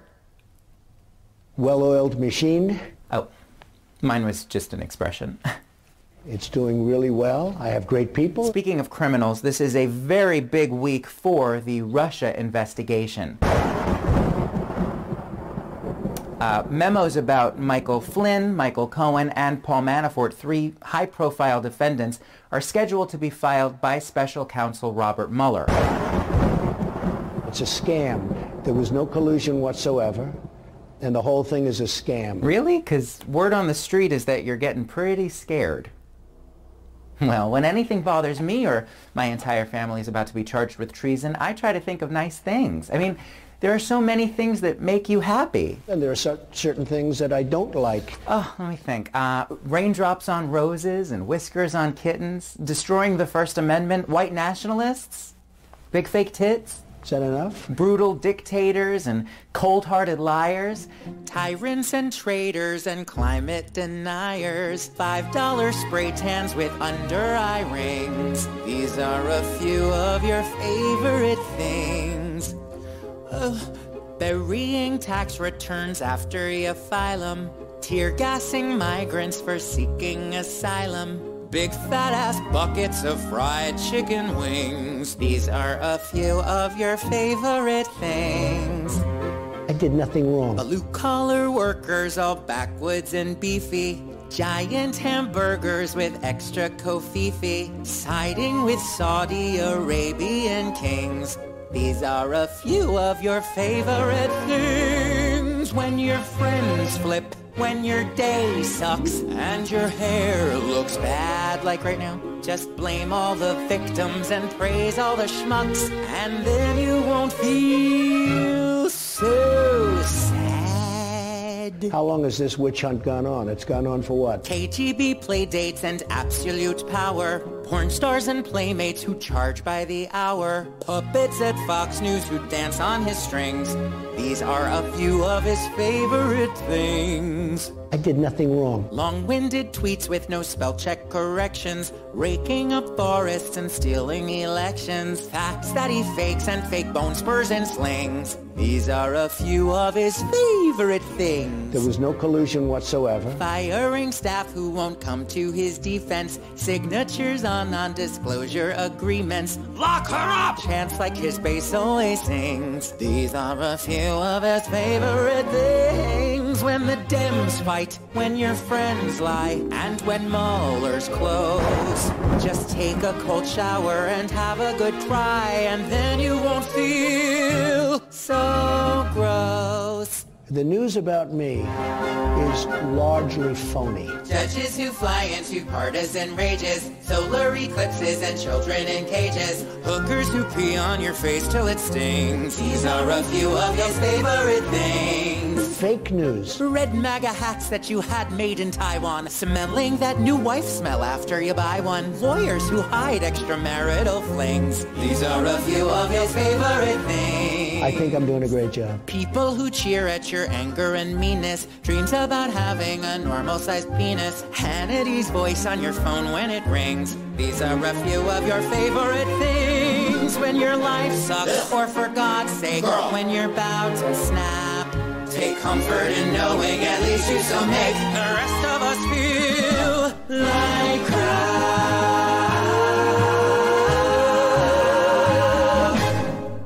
Fake news. Take all your overgrown infants away somewhere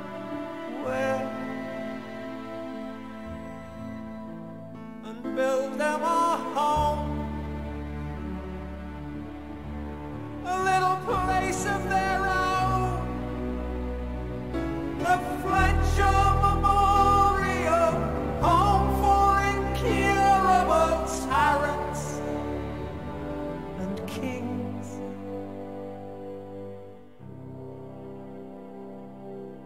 They can appear to themselves every day.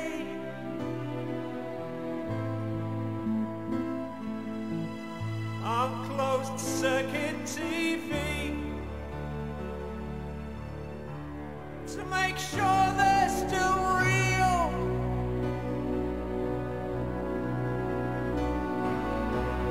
It's the only connection they feel.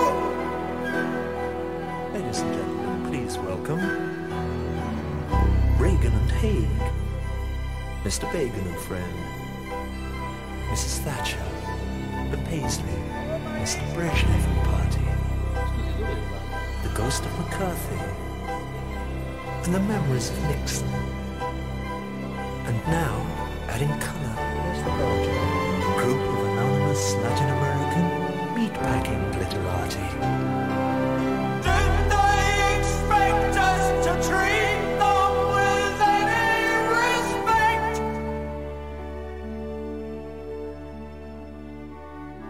They can polish their medals and sharpen their smiles and abuse themselves playing games for a while. Boom, boom, bang, bang, lie down, you're dead.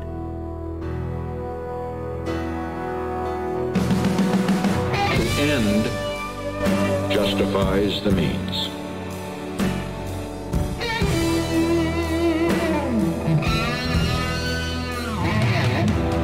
Two wrongs make a right.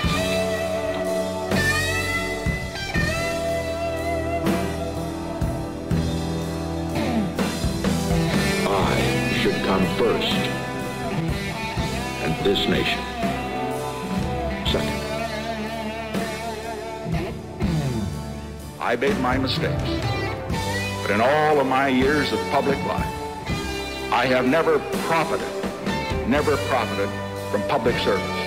I've earned every cent, and in all of my years of public life, I have never obstructed justice. People have got to know whether or not their president's a crook. Well, I'm not a crook. I've earned everything I've got. Safe in the permanent gaze of a cold glass eye. Their favorite toy. They'll be good girls and boys in the Fletcher Memorial, home for colonial wasters of life and limb. Is everyone in? Are you having a nice time? Now the final solution can be applied.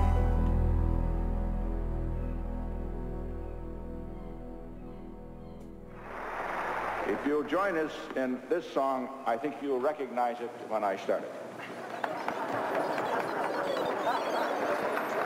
Let me get a chord. 1, 2, 3, 4. Always remember,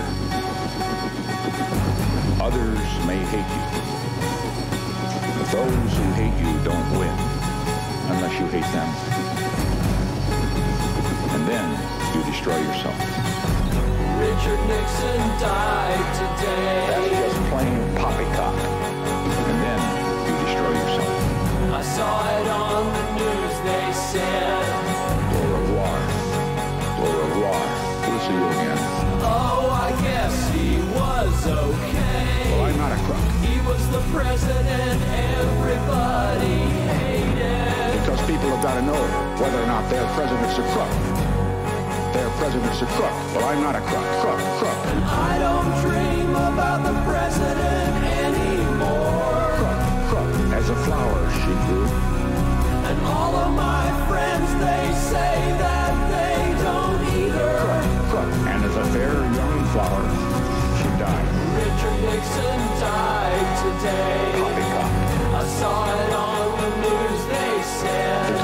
gotta know. Oh, I guess he was okay. There's President Trump. I'm watching history remake. Trump. He went to a special place in heaven. I have never obstructed justice. Called your Belinda. We don't have a good word for it in English. Poppycock. And I don't dream about the president anymore. Trump, as a flower she grew. And most of my friends, they say that they don't either. Trump, and as a fair young flower, she died. Richard Nixon died today. That's just plain poppycock. We'll see you again. Richard Nixon died today. We'll see you again. We'll see you again. We'll see you again. We'll see you again. Au revoir.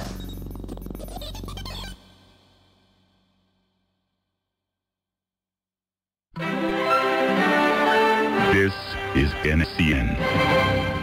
NationalCynical.com.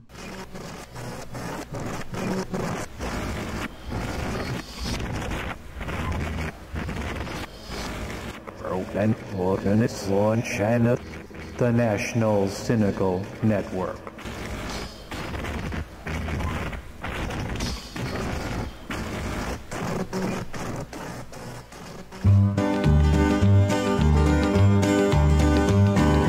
Here it is, another election year, and candidates are coming from everywhere. The long, tall Texan.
And that language works best, which paints a concrete picture for us.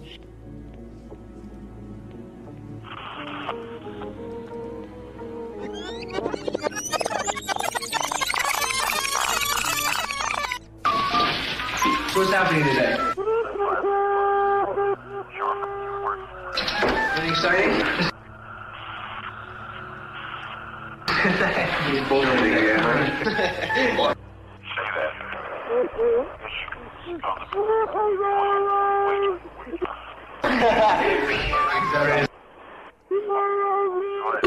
Well, there's your prisoner, boys.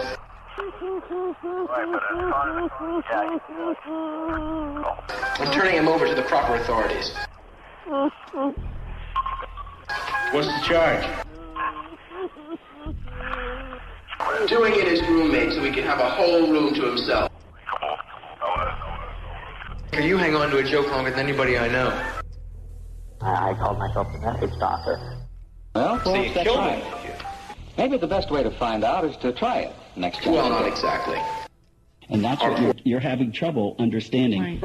How you can have, well, your head is over your heels. He's lying at this moment, home in the arms of his I'm going to mom. think of you and how it should be heels over head, but It becomes, and cliches do become placeholders. They're the, when we use And so cliches I broke sometimes, character, from the screaming, yelling, cussing madman we need to say something. We have to say something quickly. to just, talking like I'm talking now. And I said, hey, I was sorry to see that you're not going to renew the mailbox, and I'm due that used to call at 1:15 in the morning. Don't have time to think and pick.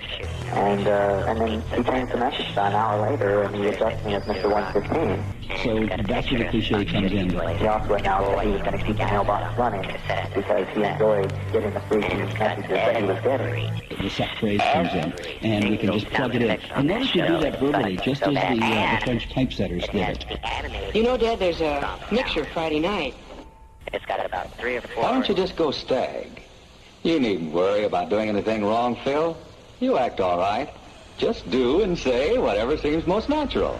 Well, Dad, maybe it will be easier after I've had a chance to talk to her at the mixer. They had a triple scene on the animated series, and they have the triple animated sound, and the triple eater, the triple predator that goes and eats the tribbles. That made it that's in fact that's what the noise was before the tribbles were going freaking out. And if you wake up, for instance, at different times every day, you are throwing yourself in a kind of artificial jet lag. You know what? I kind of think this is going to fit in after all. Because by not regulating the boundaries of your sleep, you're bouncing around, and your biological clock can't find a balance, you know. My sleep, or lack of it, the way I've coped with it, the way that I gravitate towards the night. Doing stop and taking off and flaking out, taking drugs. Doing stop and taking off and flaking out, taking drugs. The way that the night is is my haven. No, it's not. Oh, Dad, listen, there's got to be a mixer in the boys' locker room between the football team and the glee club. Do you think I should go stat? Dad? My creative passion. Dad? Oh, kiss my ass, Dad. Well, what's this? They're talking about radios.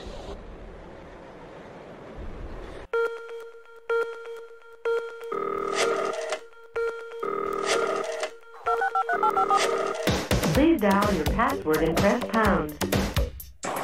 Please dial your password and press pound. You have 2 new messages and 11 saved messages. To review, press 1.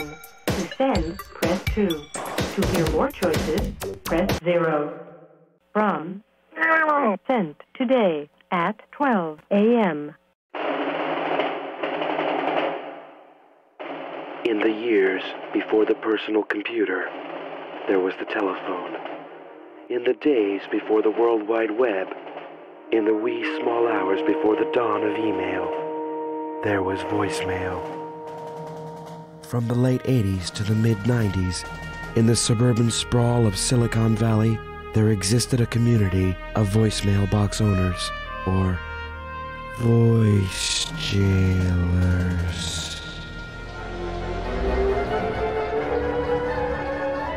Voice Jailers, a ragtag cadre of bored philosophical insomniacs bound together by the humming copper filament of their own collective isolation. This is their story. These are their voices. This is Midnight Voice Jail. There's a line open in San Francisco for One Talk, and Steve in San Jose, you're on KGO Trade. How you fare? Good morning. Good day, Mr. 115, Climatic Depression. Well, you're here today, aren't you? You slept through the night. You made it here to another day. But do you ever give a minute's thought to those who didn't make it, to those who perhaps had a rougher time than you last night while you were sleeping? Do you ever give a minute's thought to the other people, the other brothers and sisters in this world that had a harder time than you did last night, man? Just last night, people were murdered, raped, mugged, had their houses burned down while they were inside of them and whatnot. Do you ever think about that stuff, man? Well, I'll tell you what, I don't blame you if you don't, because I know that just living your own life is a hard enough deal. It's hard to be a human, and I understand that, man. But there's a reason for bad things like this to happen to us, you dig? There's a couple of us on these boxes and whatnot that are recovered drug addicts and alcoholics. And mind you, we caused our own hardship, but we got through it. We got through all the vomiting and the pissing on ourselves in the morning and the crying and the loss of respect from our loved ones and whatnot, and we got over it. We got through it. And and we grew to be stronger and better people than we ever were. And so that's any opportunity. You lose a loved one, you lose an arm, a leg, or whatever. That opportunity is that there it is. There's a chance, that circumstance. There's a chance to grow and be stronger than you were before that bad thing happened. Because dig it, if bad things didn't happen to us, we wouldn't recognize the good things in life. You know what I mean? And I left a message similar to this in the middle of the night, and some chick got all over my ass and said that no, we should just knock on wood that life is still here for us, you know, that we shouldn't even think about all the bad things that could happen, you know. It's like just bury your head in the sand, you know what I mean? I'm here to tell you the bad things are good for you, man. There's a reason for everything. There's no accidents, man. You know, you lose a loved one, it's time to grow a little stronger. This being on the sea of life every once in a while, you got to get through. You may start your message now. New and improved outgoing. Yeah, that's right. I changed the outgoing. This is the Cabin Girl, and I'm just sitting here trying to go to sleep, but I can't. Oh, my good Christ. What a bunch of bull. Take your choice, folks. A bleeding heart, conservative, or a teeny bopper. What do you want for your generation? Oh, I forgot to add. Mr. 115 Climax Person. Right now on the front cover of People magazine, we have Little Lost Girl, Drew Barrymore's own story. No one has ever played a cute, lovable kid better than Drew Barrymore. Steven Spielberg spotted her as a natural ham when he picked her at age 6 to portray the irrepressible Gertie in E.T., beginning with her plate-rattling screech when she first glimpsed that kindly extraterrestrial. Or a stoner. I would legalize drugs. That's right. Why? So it would take it out of the hand of the criminals. Therefore, people would not have to be killed for drugs anymore. Therefore, drugs would not be expensive anymore. And if they're not expensive, they're not worth dealing. You know what I'm saying? So then there's no criminal element involved, you know? And there's so many murders, so much of the crime that goes on, the burglary and the robberies associated or connected with drug addicts and their need to score the high-priced drugs. I mean, hey, I say legalization would solve that. As for more people doing it, I don't believe that at all. I don't believe that at all. But it's been legalized in Alaska. It's been legalized in Amsterdam for many years. Many, many years. The whole state of Alaska, it's legal. They don't have problems. There aren't murders going on up there, man, you know, associated with marijuana. Hello. Please enter your passcode. You have no unplayed messages in your mailbox. 14 messages total. Press 7 to play the current message. Wednesday, 11:57 p.m. Well, I think that a Taco Bell would be a much better choice for a high school. Then 8th period would be much more fun with all the gaseous emissions in English. Don't you think? End of message. Thursday, 5:08 p.m. I agree with you, strangely enough. This is yellow. And I think that all immigrants should not be allowed to enter. And I think that all... Hello. You don't know me. You don't really care who I am. So I won't bother introducing myself, because you wouldn't want to know who I was anyway. But I'm not who you think I'm not. Therefore, maybe I'm someone you think I am. But you'll never know unless you ask me, but you can't, because I'm never here. Usually I'm someplace else. But you're never going to know where. Sorry, Mr. Spock. Hello. Nibbling son of a bitch. Also in the bill, and this still has to be worked out, is very, very heavy fines for drug users, recreational drug users. Very heavy fines. It's out of sight. Man, I'm just so ecstatic and elated about this. We're going to finally be able to have a turnaround on this damn war on drugs. Yeah, it has to start with the user, because if users are afraid to use because of the incredibly stiff penalties which they will be assessed, then, of course, the market will dry up and there'll be no more drugs. No more drugs. Just say no, damn it. But you see... I'm on the jack. Keep your hands off of my shit. Attention, all people who have not yet reached the age of majority. Hang up, unless, of course,